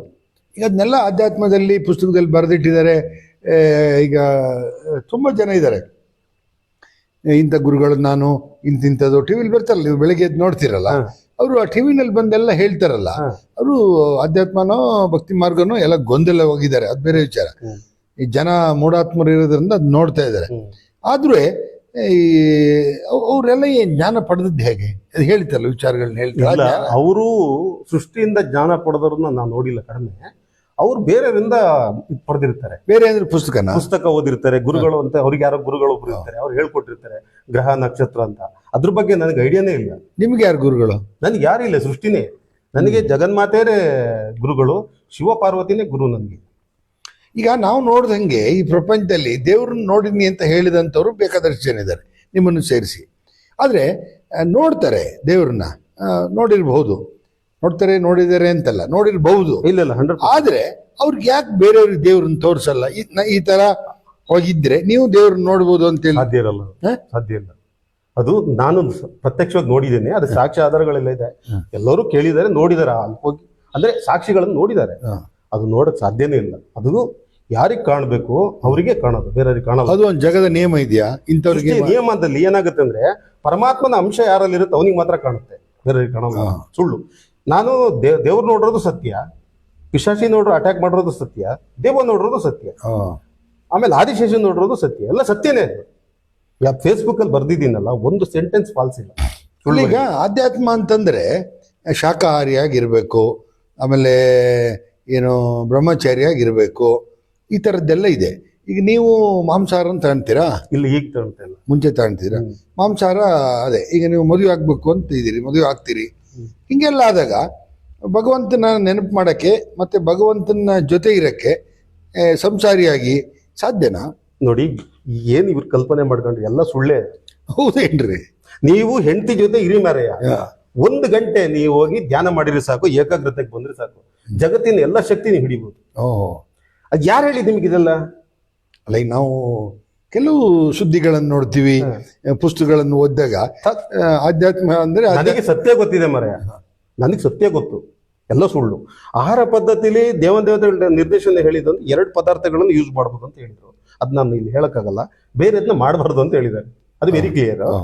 ಆಮೇಲೆ ನೀವು ಪರಮಾತ್ಮನ, ಈ ದೇವರನ್ನ ನೀವು ಸ್ಮರಣೆ ಮಾಡ್ಬೇಕಾದ್ರೆ ನಿಮ್ಮ ಆತ್ಮ ಶುದ್ಧವಾಗಿರ್ಬೇಕಷ್ಟೇ. ಪ್ರಥಮವಾಗಿ ಆತ್ಮ ಇದೆಯಲ್ಲ, ಅದು ಶುದ್ಧವಾಗಿರ್ಬೇಕಂತ ಹೇಳ್ತಾರ. ಈಗ ಧ್ಯಾನ ಮಾಡಬೇಕು ಅಂತ ಹೇಳಿರಿ. ಈಗ ಒಂದು ಕಡೆ ಆಧ್ಯಾತ್ಮದ ಸೆಂಟರ್ಗಳಲ್ಲಿ ಕಣ್ಣು ಬಿಟ್ಕೊಂಡು ಧ್ಯಾನ ಮಾಡಿ ಅಂತಾರೆ, ಭಕ್ತಿ ಮಾರ್ಗದಲ್ಲಿ ಕಣ್ಣು ಮುಚ್ಕೊಂಡು ಧ್ಯಾನ ಮಾಡಿ ಅಂತಾರೆ. ನಿಜವಾಗಿ ಧ್ಯಾನ ಮಾಡ್ಬೇಕಾದ್ರೆ ಕಣ್ಣು ಮುಚ್ಕೋಬೇಕಾ ಬಿಡ್ಬೇಕು? ಏನು ಇಲ್ಲ. ನೀವು ನೋಡಿ, ನಿಮಗೆ ಶಕ್ತಿ ಬರ್ಬೇಕಂದ್ರೆ ಇಷ್ಟೇ ಕೆಲಸ ಮಾಡಿ. ನೀವು ಏಕಾಂಗಿಯಾಗಿರ್ಬೇಕು. ನಿಮಗೆ ಯಾರ್ದು ಶಬ್ದ ಇದ್ರದ್ದು ಶಬ್ದ ಬೀಳ್ಬಾರ್ದು. ಮತ್ತೆ ಬಹಿರಂಗವಾಗಿ ಯಾವ್ದು ಧ್ಯಾನ ಮಾಡ್ತಾರೆ ಅದೆಲ್ಲ ಆಗೋದಿಲ್ಲ. ನಿಮ್ಗೆ ಯಾರ್ದು ಸಂಪರ್ಕ ಇರಬಾರ್ದು.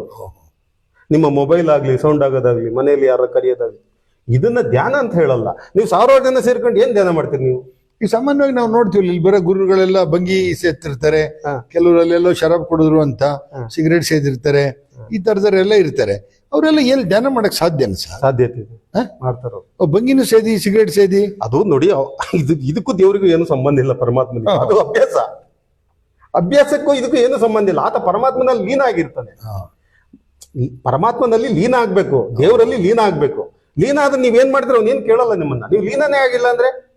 ಈಗ ಆತ್ಮ ಮತ್ತೆ ಪರಮಾತ್ಮ ಅಂದ್ರೆ ಏನ್ ಸರ್? ನಮ್ಮ ಪ್ರೇಕ್ಷಕರಿಗೆ ಸ್ವಲ್ಪ ಬಿಡಿಸಿ ಹೇಳಿ. ಇದೆಲ್ಲ ಒಂದು ಸಂಸ್ಕೃತದ ಓಡಾಗಿರೋದ್ರಿಂದ ಆತ್ಮ ಅಂದ್ರೆ ಏನು, ಪರಮಾತ್ಮ ಅಂದ್ರೆ ಏನು? ನೋಡಿ, ಮನುಷ್ಯರಿಗೆ ನೀಡ್ತಕ್ಕಂಥ ಆತ್ಮನೇ ಬೇರೆ, ಪರಮಾತ್ಮನೇ ಬೇರೆ. ಈಗ ಈ ಮೊಬೈಲ್ ಸೃಷ್ಟಿ ಮಾಡ್ತಾರೆ. ಈ ಮೊಬೈಲ್ ಫಾರ್ಮುಲಾ ಎಲ್ಲ ಒಂದೇ ಆಗಿರ್ತದೆ. ಇದು ಫಸ್ಟ್ ತಯಾರು ಮಾಡ್ದಾನೆ ಈ ಮೊಬೈಲ್ ಯಾವ್ದಂತ ಗೊತ್ತಿರುತ್ತೆ, ಎಷ್ಟು ಮಾಡಿದೀನಿ ಅಂತ ಗೊತ್ತಿರುತ್ತೆ. ಹೋಗ್ತಾ ಏನು ಗೊತ್ತಾಗಲ್ಲ. ಈ ನರಮಾನವನು ಅಷ್ಟೇ. ಅದಕ್ಕೆ ಎಷ್ಟೋ ಜನ ಹೇಳ್ತಾರೆ, ಅಲ್ಲಿ ಏನಾಯ್ತು, ನಿಮ್ ದೇವ್ರು ಏನ್ ಮಾಡ್ತಿದ್ದ ಅಂತ ಕೇಳ್ತಾರೆ. ದೇವ್ರು ಇವ್ರನ್ನೆಲ್ಲ ನೋಡ್ತಾ ಇರಲ್ಲ.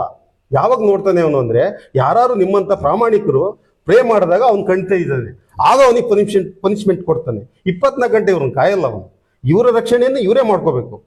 ಈಗ ನೀವು ಮೊದಲು ಕೊರಿಯರ್ ಅಂಗಡಿ ಮಾಡಿದ್ರಿ, ಆಮೇಲೆ ಕನ್ಸಲ್ಟೆನ್ಸಿ ಮಾಡಿದ್ರಿ, ಒಂದಷ್ಟು ದುಡ್ಡು ಬರಕ್ಕೆ ಶುರುವಾಯಿತು, ಒಂದು ಸೆಟ್ಲ್ ಆದ್ರಿ. ಆ ನಂತರ ನೀವು ಈ ರಾಜಕಾರಣ ಭ್ರಷ್ಟಾಚಾರ ಅಂತೇಳಿ ಅಲ್ಲಿಗೆ ಹೋಗೋದು ಬಿಟ್ಬಿಟ್ರಿ, ಬೇರೆ ಭ್ರಷ್ಟಾಚಾರ ದುಡ್ಡೆಲ್ಲ ಬಿಟ್ರಿ.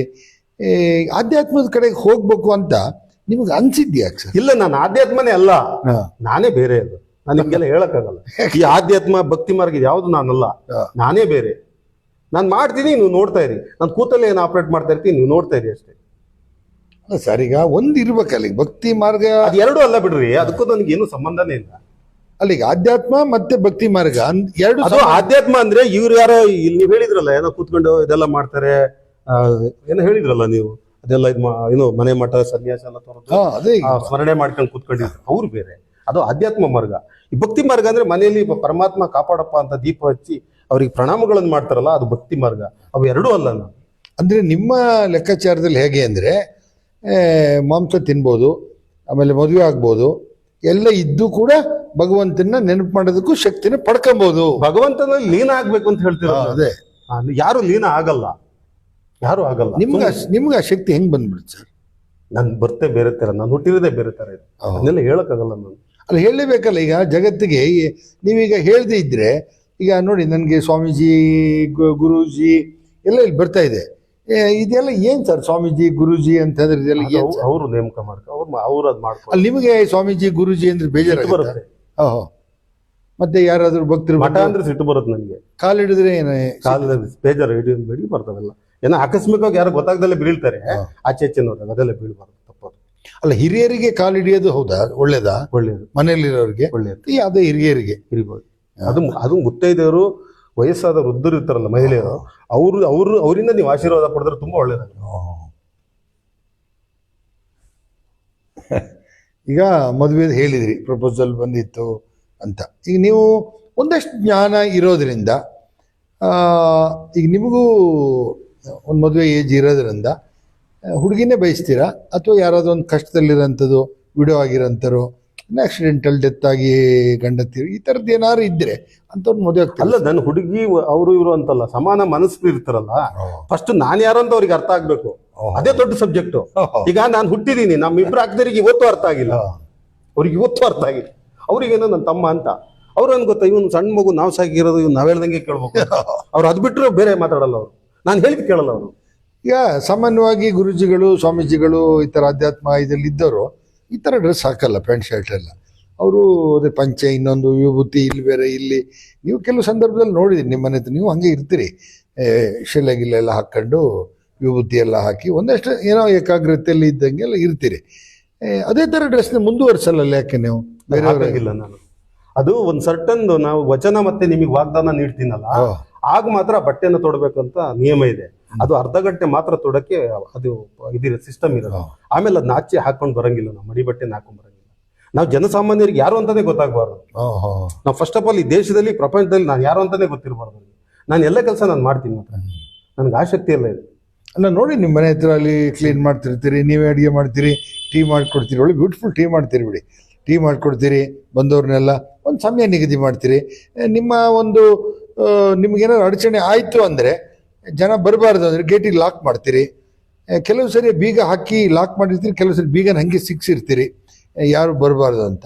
ಅಂದ್ರೆ ನಿಮ್ಮ ಏಕಾಗ್ರತೆಗೆ ತೊಂದರೆ ಆಗುತ್ತೆ. ತೊಂದರೆ ಮಾಡ್ತಾರೆ ಅವರು. ಈಗ ಇಲ್ಲಿ ಬೆಂಗಳೂರಲ್ಲಿ ಮಾಡಲ್ಲ, ಇಲ್ಲಿ ಮಾಡ್ತಾರೆ. ಪಾಪ ಹುಡುಗರಿಗೆ ಗೊತ್ತಿಲ್ಲ, ಅವರಿಗೆ ಭಗವಂತನ ಬಗ್ಗೆ ಹೆಚ್ಚು ಜ್ಞಾನ ಇಲ್ಲ ಅವರಿಗೆ. ನೋಡಿದೆ ನಾನು, ಅವ್ರಿಗೆ ಗೊತ್ತಿಲ್ಲ. ಒಬ್ಬರಿಗೆ ತೊಂದರೆ ಆಗುತ್ತೆ, ನಾವು ಆ ಥರ ಹೋದ್ರೆ ಅವ್ರಿಗೆ ತೊಂದರೆ ಮಾಡಬಾರ್ದು ಅಂತ ಕೆಲವರಿಗೆ ಆ ಜ್ಞಾನ ಇಲ್ಲ. ಪಾಪ ಅವ್ರು ಉದ್ದೇಶಪೂರ್ವಕವಾಗಿ ಮಾಡ್ತಾರೆ ಅಂತಲ್ಲ, ಅವ್ರಿಗೆ ಗೊತ್ತಿಲ್ಲ. ಅವರು ನೋಡಿ, ನಾನು ಟಿ ವಿನಲ್ಲಿ ಇಲ್ಲಿ ಡಿಸ್ಪ್ಲೇ ಆಗ್ತದೆ, ತುಂಬ ಜನ ಸುಮ್ಮನೆ ಬಂದು ಯಾರೋ ನಿಮ್ಮನ್ನ ಥ್ಯಾಂಕ್ಸ್ ಕೊಟ್ಟು ಮಾತಾಡಿಸಿ ಕೂತ್ರದ್ದು ನಾನು ನೋಡೇ ಇಲ್ಲ. ಅಲ್ಲಿ ಒಂದು ಹಣ್ಣು ತಂದ್ಕೊಡೋಂಥದ್ದು, ಒಂದು ಹಾರ ತಂದ್ಕೊಡೋಂಥದ್ದು, ಕಾಲಿಡಿ ಅಂಥದ್ದು, ಇದೆಲ್ಲ ಶುರುವಾಗಿದೆ. ಈ ಥರ ಒಂದು ಮನುಷ್ಯರು ನಿಮ್ಮನ್ನು ನಂಬೋದು, ಅಂದರೆ ನಿಮಗೇನೋ ಒಂದು ಶಕ್ತಿ ಇದೆ ಅಂತ ನಿಮಗೆ ಗೊತ್ತು, ನಿಮ್ಮ ಶಕ್ತಿ ಅದು ನಿಮಗೇನೋ ಒಂದು ಶಕ್ತಿ ಇದೆ ಅಂತ ಏನು ಜನ ನಂಬಕ್ಕೆ ಶುರು ಮಾಡಿರೋ, ಅದು ಯಾವಾಗ ಸರ್? ಎಷ್ಟು ವರ್ಷ ಆಯಿತು? ಇಲ್ಲ, ಬೆಂಗಳೂರಲ್ಲಿ ಫ್ರಮ್ ದ ಬಿಗಿನಿಂಗ್ ನಂಬಕ್ಕೆ ಸ್ಟಾರ್ಟ್ ಮಾಡಿದ್ದಾರೆ. ಅವ್ರಿಗೆ ಗೊತ್ತಾಗ್ಬಿಟ್ಟಿದೆ. ಮನೆಯವ್ರಿಗೆ ಹುಟ್ಟಿದ ಮನೆಗೆ ಅರ್ಥ ಗೊತ್ತಾಗಿಲ್ಲ, ಊರವ್ರಿಗೂ ಗೊತ್ತಾಗಿಲ್ಲ. ಅಲ್ಲಿ ಜೊತೆಲಿ ಇದ್ರಲ್ಲಿ ಈ ಟೀಮು ಅವ್ರು ಪತ್ತೆ ಹಚ್ಬಿಟ್ಟಿದ್ರು. ಅವ್ರ ಕಣ್ಣಾರೆ ಏನೇನೆಲ್ಲ ನೋಡ್ಬಿಟ್ಟಿದ್ದಾರೆ. ಅಲ್ಲ, ನಿಮಗೆ ಗುರುಗಳಿಲ್ಲ ಅಂತ ಹೇಳಿದ್ರಿ, ಅಥವಾ ಯಾವ್ದಾರ ಮಾತೆ ಈ ತಮಿಳ್ನಾಡು, ಕೇರಳ ಇಂಥಲ್ಲೆಲ್ಲ ಇದ್ದಾರೆ ಬೇರೆ ಬೇರೆ, ಆ ಥರದ್ದು ಏನಾದ್ರು ನಿಮಗೆ ಒಲವು, ಅದರಿಂದ ಎಫೆಕ್ಟು? ಈ ನರಮಾನವ್ರಿಗೆ ನನಗೆ ಏನು ಸಂಬಂಧನೇ ಇಲ್ಲ. ಅಲ್ಲ, ಈಗ ಸಂಬಂಧ ಇಲ್ಲ ಅಂದರೆ ನೀವು ನರಮಾನವ್ರಂಗೆ ಇದ್ದೀರಲ್ಲ, ಹಂಗಾಗಿ ಜನ ಏನು ಗೊತ್ತಾ, ಇವ್ರಿಗೆ ನಮಗೆ ಸಂಬಂಧ ಇದೆ ಅಂತ ತಿಳ್ಕೊಳ್ತಾರೆ. ನೀವೇನೋ ಕಾವಿನೋ ವೈಟೋ ಇನ್ನೊಂದೋ ಬಟ್ಟೆ ಹಾಕಿದ್ರೆ, ಎಷ್ಟೋ ಜನ ಸ್ವಾಮೀಜಿಗಳು ಸೀರೆ ಉಟ್ಕೊಂಡು ತಿರುಗ್ತಾರೆ. ಈಗ ನೀವು ಟಿ ವಿಲೆಲ್ಲ ನಾವು ನೋಡ್ತೀವಿ, ಸೀರೆ ಉಟ್ಕೊಳ್ಳೋದು. ಹಂಗೆ ಆ ಥರ ಆಗಿದ್ದರೆ ನಿಮ್ಮನ್ನೊಂದು ಇವರೇ ಬೇರೆ ಸ್ವಲ್ಪ ಸುಪ್ರೀಂ ನಾವು ಹಿಂಗೆ ಅಂತ ಯೋಚನೆ ಮಾಡ್ತಾ ಇದ್ವಿ. ನೀವು ಕಾಮನ್ ಮ್ಯಾನಾಗಿ ಎಲ್ಲರ ಜೊತೆ ಇರ್ತೀರಿ, ಟೀ ಕುಡಿತೀರಿ, ಎಲ್ಲರನ್ನೂ ಭಾಳ ಆತ್ಮೀಯವಾಗಿ ಮಾತಾಡಿಸ್ತೀರಿ, ಕಷ್ಟ ಸುಖ ಕೇಳ್ತೀರಿ, ಮತ್ತು ನಿಮಗೆ ಮನಸ್ಸಾದಾಗ ನಿಮ್ಗೆ ಡ್ರೆಸ್ ಹಾಕ್ತೀರಿ, ನಿಮ್ಮದೇ ವೆಹಿಕಲಲ್ಲಿ ನೀವು ಹೋಗ್ತೀರಿ. ಹೆಚ್ಚು ಏಕಾಂಗಿತನ ಅಂದರೆ ಪ್ರಶಾಂತತೆ, ಏಕಾಂಗಿತನ ಅನ್ನೋದಕ್ಕಿಂತ ಪ್ರಶಾಂತತೆಯನ್ನು ಬಳಸ್ತೀರಿ. ಏಕೆಂತಂದರೆ ಪ್ರಶಾಂತವಾದ ವಾತಾವರಣ, ಪ್ರಶಾಂತವಾಗಿ ಇರಬೇಕು. ಮೊಬೈಲ್ ನೋಡೋ ಆ ಸಂದರ್ಭದಲ್ಲಿ ಸ್ವಿಚ್ ಆಫ್ ಆಗಿರುತ್ತೆ. ಹೀಗೆಲ್ಲ ಇರೋದ್ರಿಂದ ನಿಮ್ಮನ್ನು ಎಲ್ಲರೂ ಏನು ತಿಳ್ಕೊಳ್ತಾರೆ ಅಂದರೆ ನರ್ಮನವರು ಯಾಕೆ ಮಾತಾಡ್ತಾ ಇಲ್ಲ ಅಂದರೆ ಇವ್ರಿಗೆ ಜಂಬ ಮಾತಾಡ್ತಾ ಇಲ್ಲ, ಹೀಗೆಲ್ಲ ಯೋಚನೆ ಇಲ್ಲ. ನಾನು ಈ ಸೃಷ್ಟಿಯ ಬಗ್ಗೆ, ಈ ದೇಶದ ಬಗ್ಗೆ, ರಾಜ್ಯದ ಬಗ್ಗೆ, ಬಡ ರೈತರ ಬಗ್ಗೆ ನಾನು ಯಾವಾಗಲೂ ಯೋಚನೆ ಮಾಡ್ತಾ ಇರ್ತೀನಿ. ನಾನು ಬಡವ್ರ ಬಗ್ಗೆ ಯೋಚನೆ ಮಾಡ್ತಾ ಇರ್ತೀನಿ ಹೆಚ್ಚು. ಆಮೇಲೆ ಸೃಷ್ಟಿಯ ನಿಯಮಗಳ ಬಗ್ಗೆ ಯೋಚನೆ ಮಾಡ್ತಾ ಇರ್ತೀನಿ, ನಾನು ಏನು ಹೇಳಬೇಕು ಅಂತ. ಆ ಥರ ನಾನು ಏಕಾಗ್ರತೆಯಲ್ಲಿ ಇದ್ದಾಗ ಮಾತ್ರ ನನಗೆ ಸೃಷ್ಟಿಯಿಂದ ಮೆಸೇಜ್ ಪಾಸ್ ಆಗುತ್ತೆ. ಅದಕ್ಕೆ ಅವರು ಗಾಂಧಿನಗರ ಸುದ್ದಿ ಅವ್ರು ಬಂದು ಹೇಳಿದ್ದು ಊರಲ್ಲಿ, ಜಗತ್ತಿನಲ್ಲಿ ಎಲ್ಲರೂ ಪುಸ್ತಕ ನೋಡಿ ಬರೀತಾರೆ, ನೀವು ಏನು ನೋಡದೆ ನಿಮ್ಮ ಮನೇಲಿ ಒಂದು ಪುಸ್ತಕ ಇಲ್ಲ. ನನ್ನ ಮನೇಲಿ ನೀವು ನೋಡಿದ್ದೀರಾ, ಅವನ ಮನೇಲಿ ಒಂದು ಫ್ಯಾನ್ ಇಲ್ಲ, ಒಂದು ಪುಸ್ತಕನೂ ಇಲ್ಲ ನನ್ನ ಮನೇಲಿ. ಆದ್ರೆ ಇಷ್ಟೊಂದೆಲ್ಲ ಹೇಗೆ ಬರೆಯಕ್ಕೆ ಸಾಧ್ಯ ಅಂತ ಕೇಳಿದ್ರು ಅವ್ರು ಭಾರಿ ಬ್ರಿಲಿಯಂಟು. ಅವಾಗ ಹೇಳಿದೆ, ಏನು ಸೃಷ್ಟಿ ಜ್ಞಾನ ನೀಡ್ತದೋ ಅದನ್ನ ಬರೆಯೋದು. ಅದನ್ನೇ ನಾನು ಇವ್ರನ್ನ ದೂರ ಇಡೋಕೆ ಕಾರಣ ಹುಡುಗರನ್ನ ಅಂದರೆ ನನಗೆ ಜ್ಞಾನ ಸಂಪಾದನೆ ಆಗ್ಬೇಕಲ್ಲ, ನಂಗೆ ಮೆಸೇಜ್ ಪಾಸ್ ಆಗ್ಬೇಕಲ್ಲ. ಅದು ಮೆಸೇಜ್ ಪಾಸ್ ಆಗೋದು ಅದು. ಹಾ, ಮತ್ತು ನಾನು ಯಾರ್ದು ಪುಸ್ತಕ ಓದಲ್ಲ. ಈ ಪ್ರಪಂಚದಲ್ಲಿ ಇಷ್ಟೊಂದು ಪ್ರಖ್ಯಾತ ವ್ಯಕ್ತಿಗಳು ಇದ್ದಾರೆ ಅಂತ ಹೇಳಿದಿರಲ್ಲ, ಒಬ್ಬರದು ಓದಲ್ಲ ನಾನು. ಅಲ್ಲ, ಓದಿದ್ರೆ ಮಾತ್ರ ಜ್ಞಾನ ಇಂಪ್ರೂವ್ಮೆಂಟು ಹಾಗೆ ಹೀಗೆ ಅಂತೆಲ್ಲ ಬಂದು ನಿಮಗೆ ಅಂದರೆ ನೀವು ಅಪ್ ಟು ಡಿಗ್ರಿವರೆಗೆ ಪುಸ್ತಕ ಓದಿದ್ರಿ ಅಂದ್ರೆ ಆಧ್ಯಾತ್ಮಕ್ಕೆ ಸಂಬಂಧಪಟ್ಟಂತ ಪುಸ್ತಕ ಯಾವುದು ಓದಲ್ಲ ನಾನು. ನೇರ ಕವಿತೆ ಬರೆದಿರೋದು ಯಾವುದು ಓದಲ್ಲ. ಇಲ್ಲಿ ಹೋಗ್ಬೇಕಾದ್ರೆ ಕಾಲೇಜಿಗೆ ಪ್ರಜಾವಾಣಿ ಒಂದು ಓದ್ತಿದ್ದೆ, ನೀವು ನೋಡಿದ್ರಿ ನಮ್ಮ ಪ್ರಜಾವಾಣಿ ಸಿಕ್ಕೋದು ಅಷ್ಟೇ. ಓದಿರೋದು ಏನಿದೆ ಅಷ್ಟೇ, ಬೇರೆ ಯಾವುದೇ ಇದುವರೆಗೆ ಪುಸ್ತಕಗಳನ್ನು ಓದಲ್ಲ ನಾನು, ನಂಗೆ ಇಷ್ಟ ಇಲ್ಲ ಅದು. ಅಂದ್ರೆ ಈಗ ಭಗವಂತನಿಂದ ನೇರ ಸಂಪರ್ಕ ಪಡೆದವರಿಗೆ ಪುಸ್ತಕದ ಅಗತ್ಯ ಇಲ್ಲ. ಭಂಡಾರನೇ ಇರತ್ತಿಗೆ ಈ ಪುಸ್ತಕದಲ್ಲಿ ಮಾನವ ಬರೆದ ಪುಸ್ತಕ ಓದ್ತಕ್ಕಂಥದ್ದು ಏನಿಲ್ಲ. ಓಕೆ, ಅದು 10 ನಿಮಿಷಕ್ಕೆ ಮರ್ತೋಗ್ಬಿಡುತ್ತೆ ಬೇರೆ ಬರೆದಿದ್ದು ಓದಿದ್ದು. ಅದು ಸೃಷ್ಟಿ ಜ್ಞಾನ ಇದೆಯಲ್ಲ, ಅದಕ್ಕೆ ನಾನು ಏನ್ ಮಾಡ್ತೀನಿ, ಅಲ್ಲಿ ಸೃಷ್ಟಿಯಿಂದ ಏನಾರ ಜ್ಞಾನ ಬಂದ ತಗೋಣ ಪಟ್ಟಂತ ಮೊಬೈಲ್ ಆನ್ ಮಾಡಿ ಬರೆಯಕ್ಕೆ ಸ್ಟಾರ್ಟ್ ಮಾಡ್ಬೇಕು. ಮತ್ತೆ ನಂಗೆ 5 ನಿಮಿಷ ಆದ್ರೆ ನಂಗೆ ಮತ್ತೆ ಮೆಮೊರಿ ಇರೋದೇ ಇಲ್ಲ, ಮರ್ತೋಗ್ಬಿಡುತ್ತೆ. ಅವಾಗ ಇವರೆಲ್ಲ ಹುಡುಗರು ಚರ್ಚೆ ಮಾಡ್ತಾರಲ್ಲ, ಅದು ಪ್ರಾಬ್ಲಮ್ ಆಗ್ಬಿಡುತ್ತೆ. ಇವತ್ತು ಒಂದು ವಿಶೇಷ ಅಂತಂದ್ರೆ ಮೊಬೈಲ್ನಲ್ಲಿ ಗ್ರೂಪು, ವಾಟ್ಸಪ್ ಗ್ರೂಪ್ಗಳು ಅಥವಾ ಫೇಸ್ಬುಕ್ ಈ ಥರ. ನೀವು ಫಸ್ಟ್ ಒಂದು ಗ್ರೂಪ್ನ ಮಾಡಿದ್ರಿ, ಫಲ್ಗುಣಿ ಗ್ರೂಪು, ಫಲ್ಗುಣಿ ಒಕ್ಕೂಟ, ಈಗ ಏನೋ ಮಾಡಿದ್ರಿ. ಅದು ಏನು ಅಂತ ಎಫೆಕ್ಟ್ ಆಗ್ತಿರಲ್ಲ. ಇದು ಮಹೇಂದ್ರ ಕುಮಾರ್ ಗ್ರೂಪ್ ಅಂತ ನಾನು ಅಂದ್ಕೊಂಡಿದ್ದೆ. ಬರ್ತಾ ಬರ್ತಾ ನಿಮ್ಮ ಹೆಸರಿನ ಹಿಂದ್ಗಡೆ ಮಹೇಂದ್ರ ಕುಮಾರ್ ಗುರುಜಿ, ಮಹೇಂದ್ರ ಸ್ವಾಮೀಜಿ ಹಿಂಗೆಲ್ಲ ಆದ್ಮೇಲೆ ಆ ಒಂದು ಗ್ರೂಪಿಗೆ ಭಾಳ ಶಕ್ತಿ ಬಂದಂಗೆ ಆಯ್ತು. ಅದು ಆನಂತರ ದಿನಗಳಲ್ಲಿ ಬಿಡಿ ಒಂದು 5, 6, 7, 8 ಗ್ರೂಪ್ ಆಗಿದೆ, ಏನೇ ಇರಲಿ. ಆದರೆ ಆ ಗ್ರೂಪಲ್ಲಿ ಚರ್ಚೆ ಆಗ್ತಕ್ಕಂಥದ್ದು, ಆ ಗ್ರೂಪ್ನಲ್ಲಿರ್ತಕ್ಕಂಥ ವಿಶೇಷತೆಗಳನ್ನ ನನ್ನ ಹತ್ರ 300 ಗ್ರೂಪ್ ಇದೆ, ನಾನು ಎಲ್ಲೂ ನೋಡಲಿಲ್ಲ. ನಿಮ್ಮ ಗ್ರೂಪಲ್ಲೇ ಮಾತ್ರ ನಡೀತದಲ್ಲ, ಏನು ಅದರಲ್ಲಿ ಅದ್ರ ಒಳಗಿರುವ ಮರ್ಮ ಏನು ಸರ್? ಮರ್ಮ ಅಂದ್ರೆ ಭಗವಂತನ ಶಕ್ತಿ ಇರುತ್ತದೆ, ಅದು ಆಡಿಸುತ್ತೆ ಅವ್ರನ್ನ ಆಡಿಸುತ್ತೆ, ಅವ್ರು ಆಡ್ತಾರೆ, ಅವ್ರು ಮಲ್ಗಲ್ಲ, ಅವರು ರಾತ್ರಿ ಮಲ್ಗಲ್ಲ, ಅವರು ಹಬ್ಬಲ್ಲ, ಅವ್ರು ಏನಾರು ಮಾಡ್ತಿರ್ತಾರೆ, ಅವ್ರಿಗೆ ಅದೇ ಕೆಲಸ. ಅವರು ಒಳ್ಳೆ ಹುಡುಗರೆ, ಕೆಟ್ಟವ್ರು ಏನಲ್ಲ, ಅವ್ರು ಕೆಟ್ಟ ಹುಡುಗರು ಅಂತ ತೀರ್ಮಾನ ಮಾಡಕ್ಕಲ್ಲ. ಬಟ್ ಅವ್ರಿಗೆ ಏನೋ ಒಂದು ಆಗುತ್ತೆ, ಮನಸ್ಸಿನ ಮೇಲೆ ಪರಿಣಾಮ ಬೀರ್ತಾ ಇದೆ ಅವ್ರಿಗೆ, ಹಂಗಾಗಿ ಅವ್ರು ಏನೇನೋ ಮಾಡ್ತಾರೆ. ಆಮೇಲೆ ಅದರಲ್ಲಿ ತಮಾಷೆಯಾಗಿ ಬರೀತಾರೆ, ಓಕೆ, ಕೆಲವರು ಕೊಲೆ ಮಾಡಿದ್ರು ನನ್ನ ಮಾವನ್ನ, ನನ್ನ ಹಿಂಗೆಲ್ಲ ಮಹೇಂದ್ರ ಕುಮಾರ್ ಗುರು ಇವ್ರ ದೆಸೆಯಿಂದನೇ ಅವ್ರು ಸತ್ತೋಗಿದ್ದು ಅಂತಾರೆ. ಬಟ್ ಅವ್ರಿಗೂ ನಿಮಗೂ ಪರಿಚಯನೇ ಇಲ್ಲ. ಯಾಕೆ ಹಂಗೆ? ಸುಮ್ಮನೆ ಅವ್ರು ರೇಗ್ಸಕ್ ಮಾಡೋದು, ರೇಗ್ಸಕ್ಕೆ. ನಿಮ್ಗೆ ಅರ್ಥ ಆಗುತ್ತೆ, ಅದು ಎಲ್ಲ ಗೊತ್ತಿದೆ ಅವ್ರಿಗೆ. ಅವರು 1 ವರ್ಷದ ಹಿಂದೆನೇ ಇವ್ರು ಮಾಡ್ತಾರೆ ಅಂತ ನನಗೆ ಗೊತ್ತಿತ್ತು. ಅದೇ ಎಲ್ಲ ಗೊತ್ತಿರುತ್ತೆ, ಜ್ಞಾನ ಇರುತ್ತೆ ನನಗೆ. ನಾನು ಅದಕ್ಕೆ ಸೀರಿಯಸ್ ಆಗಿ ಏನು ತಗೊಂಡೇ ಇಲ್ಲ. ಮಹೇಶ್ ಬೈತಾನೆ, ಸುಮ್ಮನೆ ಆಗೋದು ನೋಡೋದು ನಾನು ಹೆಂಗ್ ಬೈದ ಅಂತ. ಆ ಗ್ರೂಪ್ ನಡೀತಾ ಇರುತ್ತೆ. ಯಾವಾಗ ಮಹೇಂದ್ರ ಕುಮಾರ್ ಲಾಕ್ ಮಾಡಿರೋ ಗಣ ಕೊಡೋದಾಗುತ್ತೆ, ಬಿಡದೆ ಅಲ್ಲ, ಬಾಗಿಲು ಬಡಿತಾರೆ, ಮನೆ ಹತ್ರಗೂ ಬಂದು ತೊಂದರೆ ಕೊಡ್ತಾರ. ಮನೆ ಹತ್ರ ಬಂದು ಒಬ್ಬ ಸ್ಟ್ರೈಕೆ ಮಾಡಿದ್ರಲ್ಲ. ಈಗ ಸರ್, ಈಗ ರಾಜಕಾರಣದ ಬಗ್ಗೆ ಮಾತಾಡ್ತಾ ಹೋದ್ರೆ ಬರ್ತೀನಿ ಆಧ್ಯಾತ್ಮಿಕಕ್ಕೆ. ರಾಜಕಾರಣದಲ್ಲಿ ಇವತ್ತಿನ ರಾಜಕೀಯ ಸ್ಥಿತಿ ಹೆಂಗಿದೆ ಸರ್? ಅದ್ರ ಬಗ್ಗೆ ಏನು ಹೇಳ್ತೀರಿ? ಅಲ್ಲಿ ಏನಾದ್ರು ನಿಮ್ಗೆ ಗೊತ್ತಿರೋಂಥದ್ದು ಹೇಳಲೇಬೇಕಲ್ಲ, ಇಲ್ಲದ್ರೆ ಯುವಕರೆಲ್ಲ ಇವತ್ತು ದಾರಿ ತಪ್ಪಂತ ವ್ಯವಸ್ಥೆ ಆಗೋಗಿದೆ. ಅಲ್ಲ, ರಾಜಕೀಯನ ಒಳ್ಳೆ ರೀತಿ ಉಪಯೋಗಿಸ್ಕೋಬೇಕು. ಅವ್ರ ಸಂವಿಧಾನ ಚೆನ್ನಾಗೇ ಬರ್ದಿದ್ದಾರೆ, ಎಲ್ಲ ಮಾಡಿದ್ದಾರೆ.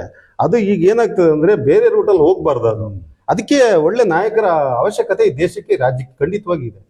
ಈಗ ಹಣವಂತರು ಇದೆ ಅಂತ ಹೇಳಿ ರಾಜಕೀಯಕ್ಕೆ ಹೋಗ್ಬಾರ್ದು. ಹಣ ಇದೆ ಅಂತ ನಾನು ಸೇವೆ ಮಾಡ್ತೀನಿ ಅಂತ ಹೋಗ್ಬೇಕು ರಾಜಕೀಯಕ್ಕೆ, ಅರ್ಥ ಆಗ್ತದಾ? ನನ್ನ ಹತ್ರ ಹಣ ಇದೆಯಪ್ಪ, ನಾನು ಯಾರಿಗಿಂತ ಕಡಿಮೆ ಅಲ್ಲ, ನನ್ನ ಹತ್ರ ಆಡಿ ಕಾರ್ ಇದೆ, ಬೇಕಾದಷ್ಟು ದುಡ್ಡಿದೆ ಅಂತ ಹಂಗೆ ಹೋಗ್ಬಾರ್ದು. ಅದು ವೆರಿ ರಾಂಗ್. ನಾನು ಸೇವೆ ಮಾಡ್ತೀನಿ, ಸದ್ದಿಲ್ದಲ್ಲೇ ಸೇವೆ ಮಾಡ್ತೀನಿ ಅಂದ್ರೆ ರಾಜಕೀಯಕ್ಕೆ ಹೋಗ್ಬೇಕು. ಈಗ ನೋಡಿ ಇಲ್ಲಿ ಎಲ್ಲರೂ ನಿಮ್ಮನ ಬಗ್ಗೆನೇ ಪವಾಡ ಪುರುಷರು ಅಂತ ಒಬ್ರು ಹೇಳಿದರೆ, ಗುರುಗಳ ಶಕ್ತಿ ಅಂತೆಲ್ಲ ಅಮರನಾಥ್ ಅವರು ಹೇಳಿದರೆ ಅನೇಕ ಸಮಸ್ಯೆಗಳನ್ನ ಪರಿಹರಿಸ್ಕೊಬೋದು ಅಂತ. ಕಾರ್ಯಕ್ರಮ ವಹಿಸ್ತಿರುವ ಗುರುಜಿ ಭಕ್ತರು ಅಂತ ವಿಕ್ಕಿ ಗೌಡ ಅಂತ ಒಬ್ರು ಹೇಳಿದರೆ, ಮಧುಕುಮಾರು ಹೇಳಿದ್ದಾರೆ, ಮಾತಿನ ಮಲ್ಲ ಹಾಗೆ ಹೀಗೆ ಅಂತ. ಈಗ ಸುಮಾರು ಜನ ನಿಮ್ಮ ಬಗ್ಗೆ ಇದರಲ್ಲಿ ಕಾಮೆಂಟ್ ಮಾಡಿದ್ದಾರೆ. ಈಗ ನಿಮಗೆ ಅನಿಸಿದ್ದನ್ನ, ಈಗ ಮನೇಲಿ ಇರ್ತೀರಿ, ಧ್ಯಾನ ಮಾಡ್ತೀರಿ, ಏನೋ ಅನ್ನಿಸ್ತು, ಅದನ್ನ ವಾಟ್ಸಪ್ಪು ಫೇಸ್ಬುಕ್ಕಲ್ಲಿ ಬರಿತೀರಿ, ಓಕೆ. ತುಂಬ ಜನ ವಾಟ್ಸಪ್ಪು ಫೇಸ್ಬುಕ್ ನೋಡಲ್ಲ, ಸಮಸ್ಯೆಲಿರೋಂಥವ್ರು ಅನ್ಎಜುಕೇಟೆಡ್ ನೋಡಲ್ಲ, ಅವ್ರಿಗೆ ಹೆಂಗೆ ಹೇಳ್ತೀರಿ ಸರ್?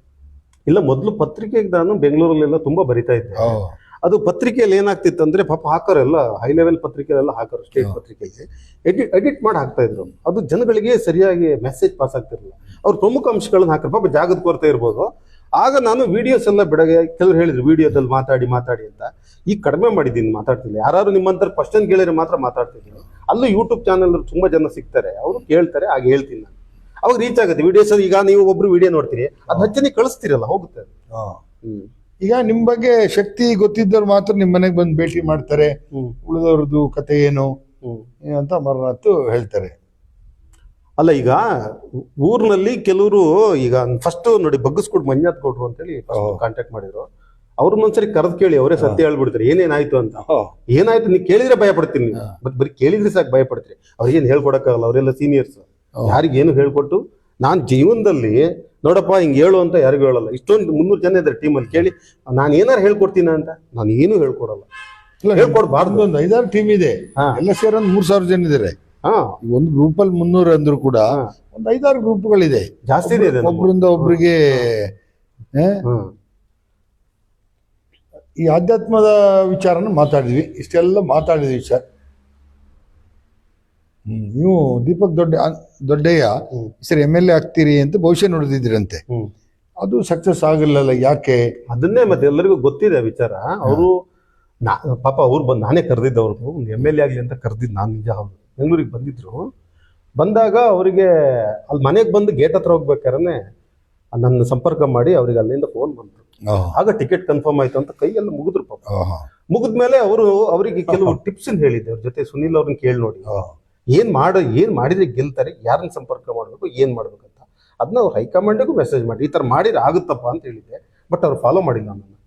ಅಲ್ಲ, ಈಗ ದೀಪಕ್ ದೊಡ್ಡಯ್ಯನವರಿಗೆ ನೀವು ಆಶೀರ್ವಾದ ಮಾಡಿ ಕಳಿಸಿದ್ರಿ, ಸರಿ. ನಯನ ಮೋಟಮ್ ಬಂದ್ರೆ ಏನ್ ಮಾಡ್ತಿದ್ರಿ? ನಯನ ಮೋಟಮ್ ನಿಮ್ಮ ಹತ್ರ ಬಂದಾಗ ಅವ್ರಿಗೆ ಇದೇ ಮಾತು ಹೇಳ್ತಿದ್ರ, ಗೆಲ್ತೀರಿ ನೀವು ಹೋಗಿ ಅಂತ? ಅಲ್ಲಲ್ಲ, ಇಲ್ಲಿ ಹೇಳಿ ಇವ್ರು ಬಂದಾಗ ನಾನು ಹೇಳಿರೋದು ನಿಜ.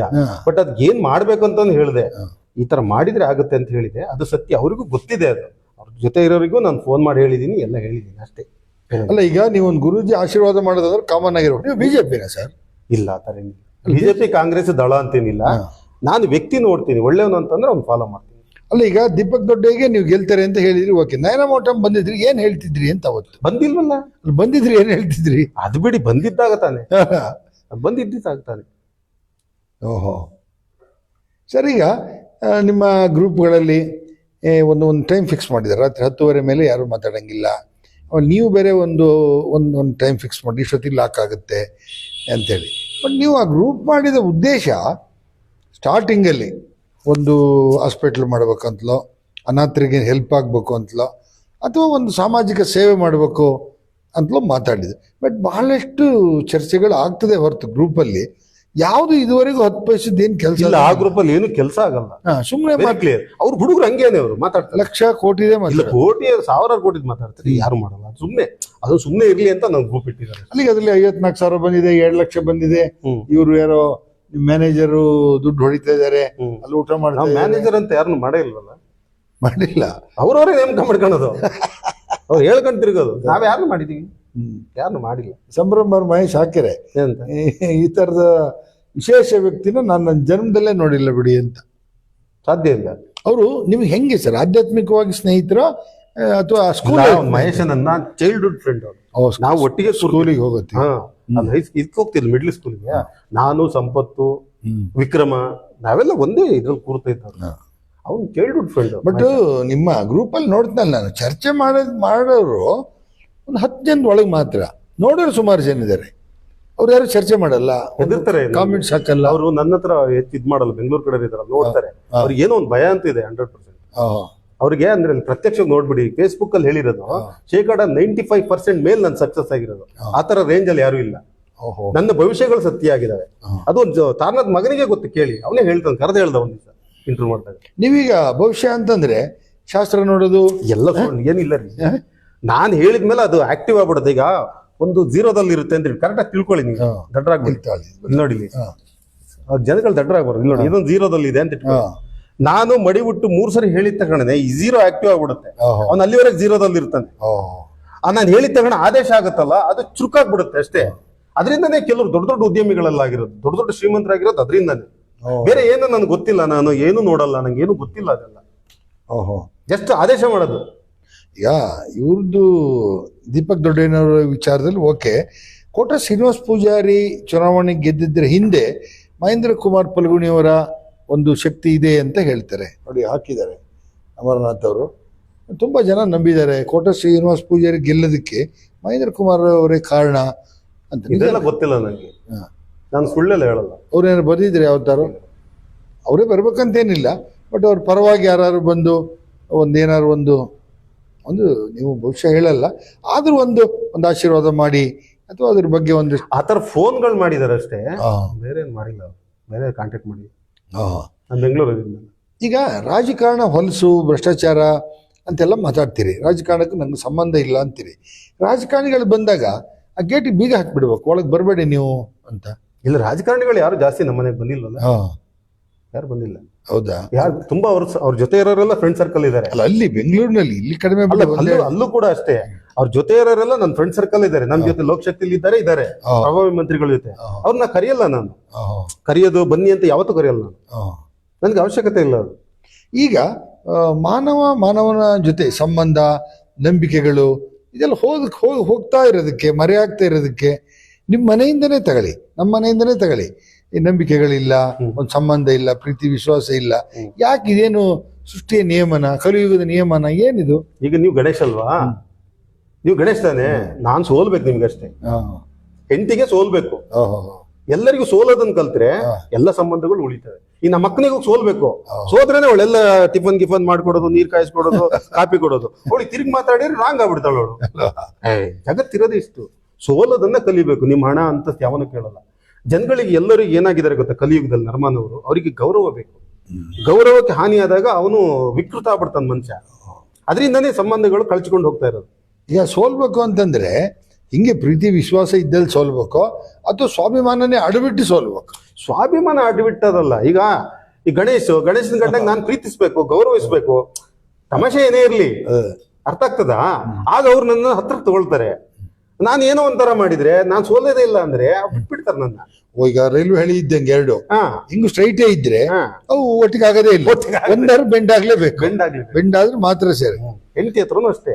ಅವ್ರಿಗೆ ಈಗ ಏನು ಎಲ್ಲ ಡಿಸ್ಪ್ಯೂಟ್ ಆಗೋ ಕಾರಣಗಳೇನಂದ್ರೆ, ಹೆಂಡತಿ ನಾನು 1 ಲಕ್ಷ ಸಂಬಳ ತರ್ತೀನಿ, ನನ್ನ ಹೆಂಡತಿ ಮಾತೇನು ಕೇಳೋದಂತ ಅವನಿಗೆ ಬಂದ್ಬಿಡುತ್ತೆ.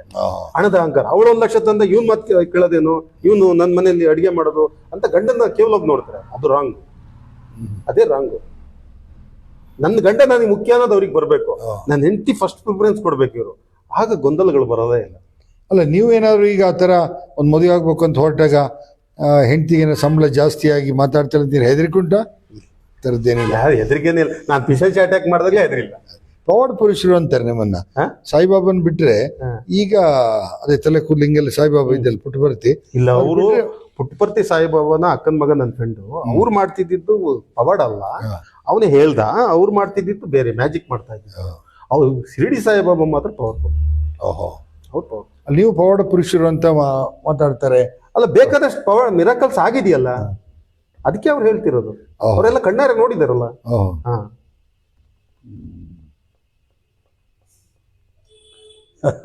ಮಹೇಶ್ ಸಂಭ್ರಮ ಕೇಳ್ತಾರೆ, ಟಿವಿಯವರಲ್ಲಿ ನನ್ನ ವಿನಂತಿ, ನನ್ನ ಹಣ ವಾಪಸ್ ಕೊಡಿಸಿ ಸ್ವಾಮಿ ಅಂತ. ಅವ್ರು ಹಣ ಕೊಟ್ಟಿರೋದು ನಿಜ. ಯಾರಿಗೆ? ನನಗೇನು 10 ರೂಪಾಯಿ ಕೊಟ್ಟಿಲ್ಲ, ಮಗ ನೋಡಿಲ್ಲ. ಅವ್ನು ನೋಡಿದ್ದೆ ಯಾವಾಗೆಲ್ಲ ಅಲ್ಲಿ ಸಿಕ್ಕಿದ್ದ, ಇಲ್ಲಿ ಶಾಪಿಂಗ್ ಮಾಲ್ ಎಲ್ಲ ಅವಾಗ ನಂಬರ್ ತಗೊಂಡಿದ್ದೆ. ಇದು ಸುಮ್ಮನೆ ಮತ್ತೆ ದುಡ್ಡು ಕೊಟ್ಟಿವಿ, 70,000, 2 ಲಕ್ಷ, 3 ಲಕ್ಷ ಇಸ್ಕಣೆ ಕೇಳಿ. ಯಾರಿಗೆ ಕೊಟ್ಟರು ಅವ್ರು ಕೊಟ್ಟರು ಇಸ್ಕಣೆ ಕೇಳಿ ಮನೆಗೆ ಹೋಗಿ ಅಲ್ವಾ? ನಾವ್ ಯಾರಾದ್ರೂ ಹಣ ಯಾವ್ದು ನೋಡಿ ಮಹೇಶ್ವರೇ, ನೀವು ಯಾರಿಗೆ ಕೊಟ್ಟಿರಿ ಹಣ ಅವ್ರ ಹತ್ರ ಇಸ್ಕೊಳ್ಳಿ. ಅದೇ ನಿಮ್ಮಲ್ಲಿ ಒಂದು ಶಕ್ತಿ ಇದೆ, ಅದು ಬಹಳಷ್ಟು ಜನಕ್ಕೆ ಗೊತ್ತಿಲ್ಲ. ಇವತ್ತು ಸಾವಿರಾರು ಜನ ಇದನ್ನ ನೋಡ್ತಾ ಇರೋದ್ರಿಂದ ಅವರ ಒಂದು ಪವಾಡವನ್ನು ಬಯಲು ಮಾಡಲಿ, ಒಂದು ಏನಾದ್ರು ಒಂದು ಶಕ್ತಿ ಉಪಯೋಗಿಸ್ಲಿ ಅಂತ ಒಬ್ರು ಕಾಮೆಂಟ್ ಹಾಕಿದ್ದಾರೆ. ಅವರ ಒಂದು ಅಲ್ಲ, ಈಗ ಫೇಸ್ಬುಕ್ ನೋಡಿದವ್ರಿಗೆ 99% ಗೊತ್ತಿರುತ್ತೆ, ಅವ್ರು ಮಾತಾಡಲ್ಲ ಅಂತ ಹೆದರ್ತಾರೆ. ಅವ್ರು ನೋಡ್ದಿರೋರಿಗೆ ನಾವೇನು ಮಾಡೋಕ್ಕಾಗಲ್ಲ. ಸೋಷಿಯಲ್ ಮೀಡಿಯಾದಲ್ಲಿ ಇರೋರಿಗೆ ಪ್ರತಿಯೊಬ್ಬರಿಗೂ ಗೊತ್ತಿದೆ ನಾನು ಯಾರು ಅಂತ, 100% ಗೊತ್ತಿದೆ. ಮತ್ತೆ ನೀವೀಗ ತಿಂಗಳಾನ್ಗಟ್ಲೆ ಮನೆ ಬಾಗಿಲಾಕ್ ಹೋಗಿರ್ತೀರಿ, ಅಲ್ಲಿ ನಾಯಿ ಸಾಕಿದಿರಿ, ಬೆಕ್ಕಿದೆ, ಅಲ್ಲಿ ಯಾವ್ದೋ ಒಂದು ದನ ಬಂದು ನಿಂತಿರುತ್ತೆ, ಅವುಗಳ ಗತಿ ಏನ್ ಸರ್ ಆಗ? ಇಲ್ಲ, ನಾನು ಯಾವ್ದನ್ನು ಸಾಕಿಲ್ಲ, ಅವು ಬಂದು ಸೇರೋದು. ನೀವು ಬಂದಾಗ ಸೇರ್ತಾವೆ, ಮತ್ತೆ ಹೋಗ್ತಾವು, ಜೀವನ ಮಾಡ್ತಾವು. ಅದು ದೈವ ಪ್ರೇರಣೆಯಿಂದ ಬರ್ತವೆ, ಬಟ್ ನನ್ನ ಜೊತೆಗೆ ಇರುತ್ತವು, ಹೋಗ್ತವೆ, ನಾನಿಂದ ಬೇರೆ ಕಡೆ ಹೋಗ್ತಾವೆ. ಈಗ ಮನೇಲಿ ವಾಸ ಮಾಡದೇ ಇದ್ರೆ ಇಲಿಗಳು ಸೇರ್ತವೆ, ಮತ್ತೆ ಇಲಿ ತಿನ್ನಕ್ಕೆ ಅಂತ ಹಾವುಗಳು ಬರ್ತವೆ, ಈ ತರ ಎಲ್ಲ ಹೇಳ್ತಾರೆ. ನಿಜ? ಹಾವುಗಳು ಇದಾವೆ, ದೊಡ್ಡದು ಆದಿಶೇಷ ಇರೋದೆಲ್ಲ ನಿಜ. ಅದು ಕಾಣುತ್ತೆ, ಮಾಯ ಆಗತ್ತೆ. ನನಗೆ ಅದು ನೋಡಿದೀನಿ, ಅದು ಸತ್ಯ. ಗರುಡ ಬರುತ್ತೆ, ಗರುಡ ಪ್ರದಕ್ಷಿಣೆ ಹಾಕಿ ಹೋಗುತ್ತೆ ನಮ್ಮನೇನ, ಇದೆಲ್ಲ ಸತ್ಯ. ವಿಶೇಷ ಸರ್ ಗರುಡ? ಅದು ನಾರಾಯಣನ ವಾಹನ, ಅದು ಪರಮಾತ್ಮ ನಾರಾಯಣನ ವಾಹನ. ಅದು ಬಂದು ಸುತ್ತಾಕತ್ತೆ, ಆಮೇಲೆ ಆದಿಶೇಷ ಕಾಣಿಸ್ಕೊಳ್ಳುತ್ತೆ, ಮಾಯ ಆಗತ್ತೆ. ಅದು ರಿಜ್ವಾನು ನೋಡಿದಾನೆ, ಆ ತರ ಎಲ್ಲ ಒಂದು ಆಗುತ್ತೆ. ಅಲ್ಲ ಸರ್, ನೀವು ಆದಿಶೇಷ ಅಂತ ನೀವು ಹೇಳ್ತೀರಿ. ನೀವು ಬೆಂಗಳೂರಿನಲ್ಲಿ 2 ತಿಂಗಳಿದ್ದು ಎಲ್ಲ ರಾತ್ರಿ ಬಂದಾಗ ನಿಮ್ಮ ಹಾಸಿಗೆ ತರನಲ್ಲಿ ಅಪ್ಪಿ ತಪ್ಪಿ ಮೆಟ್ಟಿ ಗಿಟ್ಟಿ ಕಚ್ಚಿಬಿಟ್ರೆ? ಇಲ್ಲ, ಅದು ಇದುವರೆಗೂ ನಾನು ನೋಡ್ತಾ ಇದ್ದೀನಿ 5-6 ವರ್ಷದಿಂದ. ಮನೆಯೊಳಗೆಲ್ಲ ಬರಲ್ಲ, ಆ ಸರೌಂಡಿಂಗ್ ಓಡಾಡುತ್ತೆ. ಅದು ಎಲ್ಲರೂ ನೋಡಿದ್ದಾರೆ, ಬಟ್ ಕೆಲವ್ರ ಕಣ್ಣಿಗೆ ಕಾಣಿಸುತ್ತೆ, ಕೆಲವ್ರ ಕಣ್ಣಿಗೆ ಕಾಣಿಸಲ್ಲ. ಅದು ಆ ತರ ಎಲ್ಲ ಇದೆ. ಅದೆಲ್ಲ ಏನು ಮಾಡಲ್ಲ. ಅದು ತುಳಿದ್ರೆ ಮಾತ್ರ ಏನಾದ್ರು ಮಾಡ್ಬೋದೇನೋ, ಬರೋದಿಲ್ಲ. ಅದು ಯಾರಿಗೆ ಕಾಣಲ್ಲ ಸರ್? ಅದು ಯಾರಿಗೆ ಕಾಣುತ್ತೆ? ಅದೇನು ಅಂತ ಗೊತ್ತಿಲ್ಲ. ಯಾರಿಗೆ ಕಾಣುತ್ತೆ ಅಂದ್ರೆ ಅವ್ರಿಗೆ ದೈವ ಶಕ್ತಿ ಇದ್ದರಿಗೆ ಕಾಣುತ್ತೋ ಇಲ್ಲದ್ರೆ ಕಾಣುತ್ತೋ ಗೊತ್ತಿಲ್ಲ, ಬಟ್ ಕಾಣಿಸಲ್ಲ ಅದು ಕೆಲವರಿಗೆ. ಹಾವು ಎಲ್ಲರಿಗೂ ಕಾಣುತ್ತೆ. 2 ತರ ಹಾವುಗಳಿರುತ್ತೆ. ಒಂದು ಪರಮಾತ್ಮನ ಅಂಶ ಇರತಕ್ಕಂಥ ಹಾವುಗಳಿರುತ್ತೆ. ಪರಮಾತ್ಮನೇ, ಈ ಶಿವನೇ ಬೇರೆ ಮಾರು ರೂಪದಲ್ಲಿ ಬರ್ಬೋದು, ಇಲ್ಲ ನಾರಾಯಣನೇ ಮಾರು ರೂಪದಲ್ಲಿ ಬರ್ಬೋದು. ಆ ತರ ಅಂಶಗಳಿರ್ತವೆ, ಅವು ಕಾಣಿಸ್ಕೊಳ್ಳಲ್ಲ. ಅವ್ ಯಾರಿಗೆ ಕಾಣಿಸ್ಬೇಕು ಅವ್ರಿಗೆ ಕಾಣಿಸುತ್ತೆ. ಅಲ್ಲ ಸರ್, ಈಗ ನೀವು ಶಿವ ಮತ್ತೆ ನಾರಾಯಣ ಅಂತ ಗೊಂದಲ ಆದಂಗಾಗುತ್ತೆ. ಈಗ ಸಾಮಾನ್ಯವಾಗಿ ಜಗತ್ತಿನಲ್ಲಿರೋರೆಲ್ಲ ಸುಪ್ರೀಂ ಪವರ್ ಅಂದ್ರೆ ಶಿವ ಅಂತ ಹೇಳ್ತಾರೆ, ನೀವು ಇಲ್ಲ ನಾರಾಯಣ ಅಂತ ಹೇಳ್ತೀರಿ. ಹಾಗಾದ್ರೆ ಅದು ಗೊಂದಲ ಅಲ್ವಾ ಸರ್? ಇಲ್ಲ, ಶಿವ ನಾರಾಯಣ ಇದಾರಲ್ಲ, ಅವರೇ ಈ ಮಾಯಲೋಕ ಸೃಷ್ಟಿ ಮಾಡಿರೋದು. ಈ ಬ್ರಹ್ಮಾಂಡ ಅವ್ರದ್ದೇ. ಫುಲ್ ಇನ್ಚಾರ್ಜ್ ಎಲ್ಲ ನೋಡ್ಕೊಳ್ಳೋದು ಪ್ರತಿಯೊಂದು ಇರೋದು ಶಿವಂದೇ. ಫುಲ್ ಶಿವಂದಿರೋದು. ನಾರಾಯಣ ಎಂಟ್ರಿ ಆಗಲ್ಲ ಇದಕ್ಕೆಲ್ಲ. ಶಿವನೇ ನಾರಾಯಣ ಸುಪ್ರೀಂ ಅಲ್ಲ, ಸೃಷ್ಟಿಕರ್ತ ಅವನೇ ಆಗಿರ್ತಾನೆ. ಪರಮಾತ್ಮ ನಾರಾಯಣನೇ ಆಗಿ ಮಾಡಿರೋದು. ಇದ್ರದ್ದು ಕಂಪ್ಲೀಟ್ ಇನ್ಚಾರ್ಜ್ ನೋಡ್ಕೊಳ್ಳೋದು ಎಲ್ಲ ವ್ಯವಸ್ಥೆ ಶಿವಂದೇ ಇರೋದು. ಜನರಲ್ ಮ್ಯಾನೇಜರ್ ಇವರೇ, ಎಲ್ಲ ಅವರೇ, ಹೋಲ್ಸೇಲ್. ಹೌದು. ಅವರಿಗೆ ಅಸಿಸ್ಟೆಂಟ್ಗಳನ್ನ ನೇಮಕ ಮಾಡ್ಕೊಂಡಿದ್ದಾರೆ. ಈಗ ಮಠ ಏನೋ ಕಟ್ತಾರೆ, ಅದು ಎಲ್ಲಿವರೆಗೆ ಬಂತು? ಎಲ್ಲ ಸುಳ್ಳು, ಅದೇನೇ ಅಂತ ಹೇಳಿ ಮಠ ಮಾನ್ಯ ಅದರ ಹೆಸರು ಹೇಳ್ಬಾರ್ದು ಅಂತ ಹೇಳಿ ನೀವು ಹೇಳಿಲ್ಲ ಮಠದ ವಿಚಾರ. ಇವರು ಅವ್ರು ಏನ್ ಬೇಕಾದ್ರೆ ಸೃಷ್ಟಿ ಮಾಡ್ಕೊಂತಾರೆ, ರಾತ್ರಿ ಇನ್ನೊಂದು ಸೃಷ್ಟಿ ಮಾಡ್ತಾರೆ. ಅಲ್ಲ ಸರ್, ಈಗ ನಿಮ್ಮ ಹೆಸರಲ್ಲಿ ಇವರು ಮಠ ಕಟ್ತೀವಿ, ಇನ್ನೊಂದು ಮಾಡ್ತೀವಿ, ಹಿಂಗೆಲ್ಲ ಹೇಳ್ತಾರೆ. ಈ ಸಂಭ್ರಮ ಮಹೇಶ್ ಇವರೆಲ್ಲ ಸೇರಿ ನಾಳೆ ಮಹೇಂದ್ರ ಕುಮಾರ್ ಫಲ್ಗುಣಿ ಪರವಾಗಿ ಒಂದು ಬಾರ್ ಓಪನ್ ಮಾಡ್ತೀವಿ ಅಂದ್ರೆ ನಿಮ್ಗೆ ಕೆಟ್ಟ ಹೆಸರಲ್ಲ ಸರ್? ಆಗ ಅಲ್ಲ, ನನ್ನ ಹೆಸರಲ್ಲಿ ಯಾಕೆ ಮಾಡ್ತಾರ? ಅಲ್ಲಲ್ಲ, ಈ ಮಹೇಂದ್ರ ಕುಮಾರ್ ಹೇಳಿದ್ದಾರೆ ಒಂದು ಬಾರೇ ಓಪನ್ ಮಾಡೋಣ. ಸ್ವಾಮಿ, ಈಗ ಏನ್ ಗೊತ್ತಾ, ನೀವ್ ಇಲ್ಲಿ ಕೂತೀರಿ, ನಿಮ್ಮ ಹೆಸರಲ್ಲಿ ಯಾರೊಬ್ಬ ಎಲ್ಲೋ ಮಾಡ್ತಾನೆ ಅಂದ್ರೆ ನಿಮ್ಗೇನ್ ತೊಂದರೆ ಆಗುತ್ತೆ ಅಲ್ವಾ? ನೀವು ಅಧಿಕೃತ ಆದೇಶ ಏನ್ ಮಾಡಿರಲ್ವಲ್ಲ.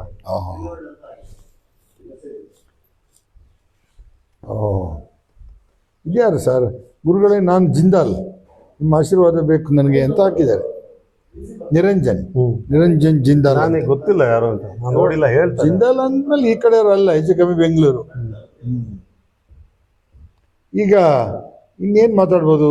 ಈಗ ಜಗತ್ತಿನ ಈ ನಿಯಮ ನಿಮ್ಗೆ ಹೆಚ್ಚು ಕಡಿಮೆ ಆಗಿರ್ಬೇಕು. ಈಗ ಪ್ರಶ್ನೆ ಕೇಳಿ ಏನ್ ಕೇಳೋದು? ಅಲ್ಲಲ್ಲ, ಈಗ ಜಗತ್ತನ್ನೇ ಇಷ್ಟು ಗೊಂದಲಗಳ ಮಧ್ಯೆ ನೀವೊಂಥರ ಒಂದ್ ಕಡೆ ಮದುವೆ ಆಗ್ತೀನಿ ಅಂತೀರಿ, ಹಂಗಾಗಿ ಸನ್ಯಾಸಿ ಅಲ್ಲ, ಆಮೇಲೆ ಪವಾಡ ಪುರುಷ ಅಲ್ಲ, ಆಮೇಲೆ ಇನ್ನೊಂದು ಏನೋ ಇದೆಯಲ್ಲ, ಅವ್ರಿಗೇನೋ ಹೇಳ್ತಾರೆ ಸರ್, ಆ ಥರದವರು ಹೌದಲ್ಲ ಅಂತ ನೋಡ್ಬೇಕು. ಈಗ ದೇವ್ರನ್ನ ನೋಡಿದಂಥವ್ರು ಭಾಳಷ್ಟು ಜನ ಇದ್ದಾರೆ ಅಂತ ಹೇಳ್ತಾರೆ. ಆದರೆ ಅದರಲ್ಲಿ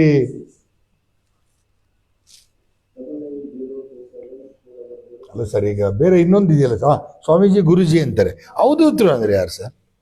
ಇತ್ತೀಚೆಗೆ ಅವಧೂತರು ಸ್ವಲ್ಪ ಅಲ್ಲಲ್ಲ, ಅದು ಏನಾಗಿತ್ತಂದ್ರೆ, ಈಗ ಶಿವ ಏನಾಗತ್ತಂದ್ರೆ ಭೂಲೋಕದಲ್ಲಿ ಕೆಲವ್ರನ್ನ PA ಕಳಿಸ್ದಂಗೆ ಒಬ್ಬರು ಕಳಿಸ್ತಾರೆ. ಅದು ಸತ್ಯನೇ, ಅವ್ರು ಅವಧೂತರು ಅಂತ ಕರೀತಾರೆ. ದೇವಮಾನವ ಅಂದ್ರೆ ಬೇರೆ. ದೇವಮಾನವ ಅಂದ್ರೆ ಪರಮಾತ್ಮನೇ ಹುಟ್ಟು ಬರೋದು, ಅವನಿಗೆ ದೇವಮಾನವ ಅಂತ ಕರೆಯೋದು. ಅವನು ಮನುಷ್ಯನ ಹೇಳಿದ್ನಲ್ಲ, ಮನುಷ್ಯನ ರೂಪ ಇರ್ತಾನೆ, ಆತ ಮನುಷ್ಯನಾಗಿಲ್ಲ, ಅವನಿಗೆ ಸುಪೀರಿಯರ್ ಪವರ್ ಇರುತ್ತೆ.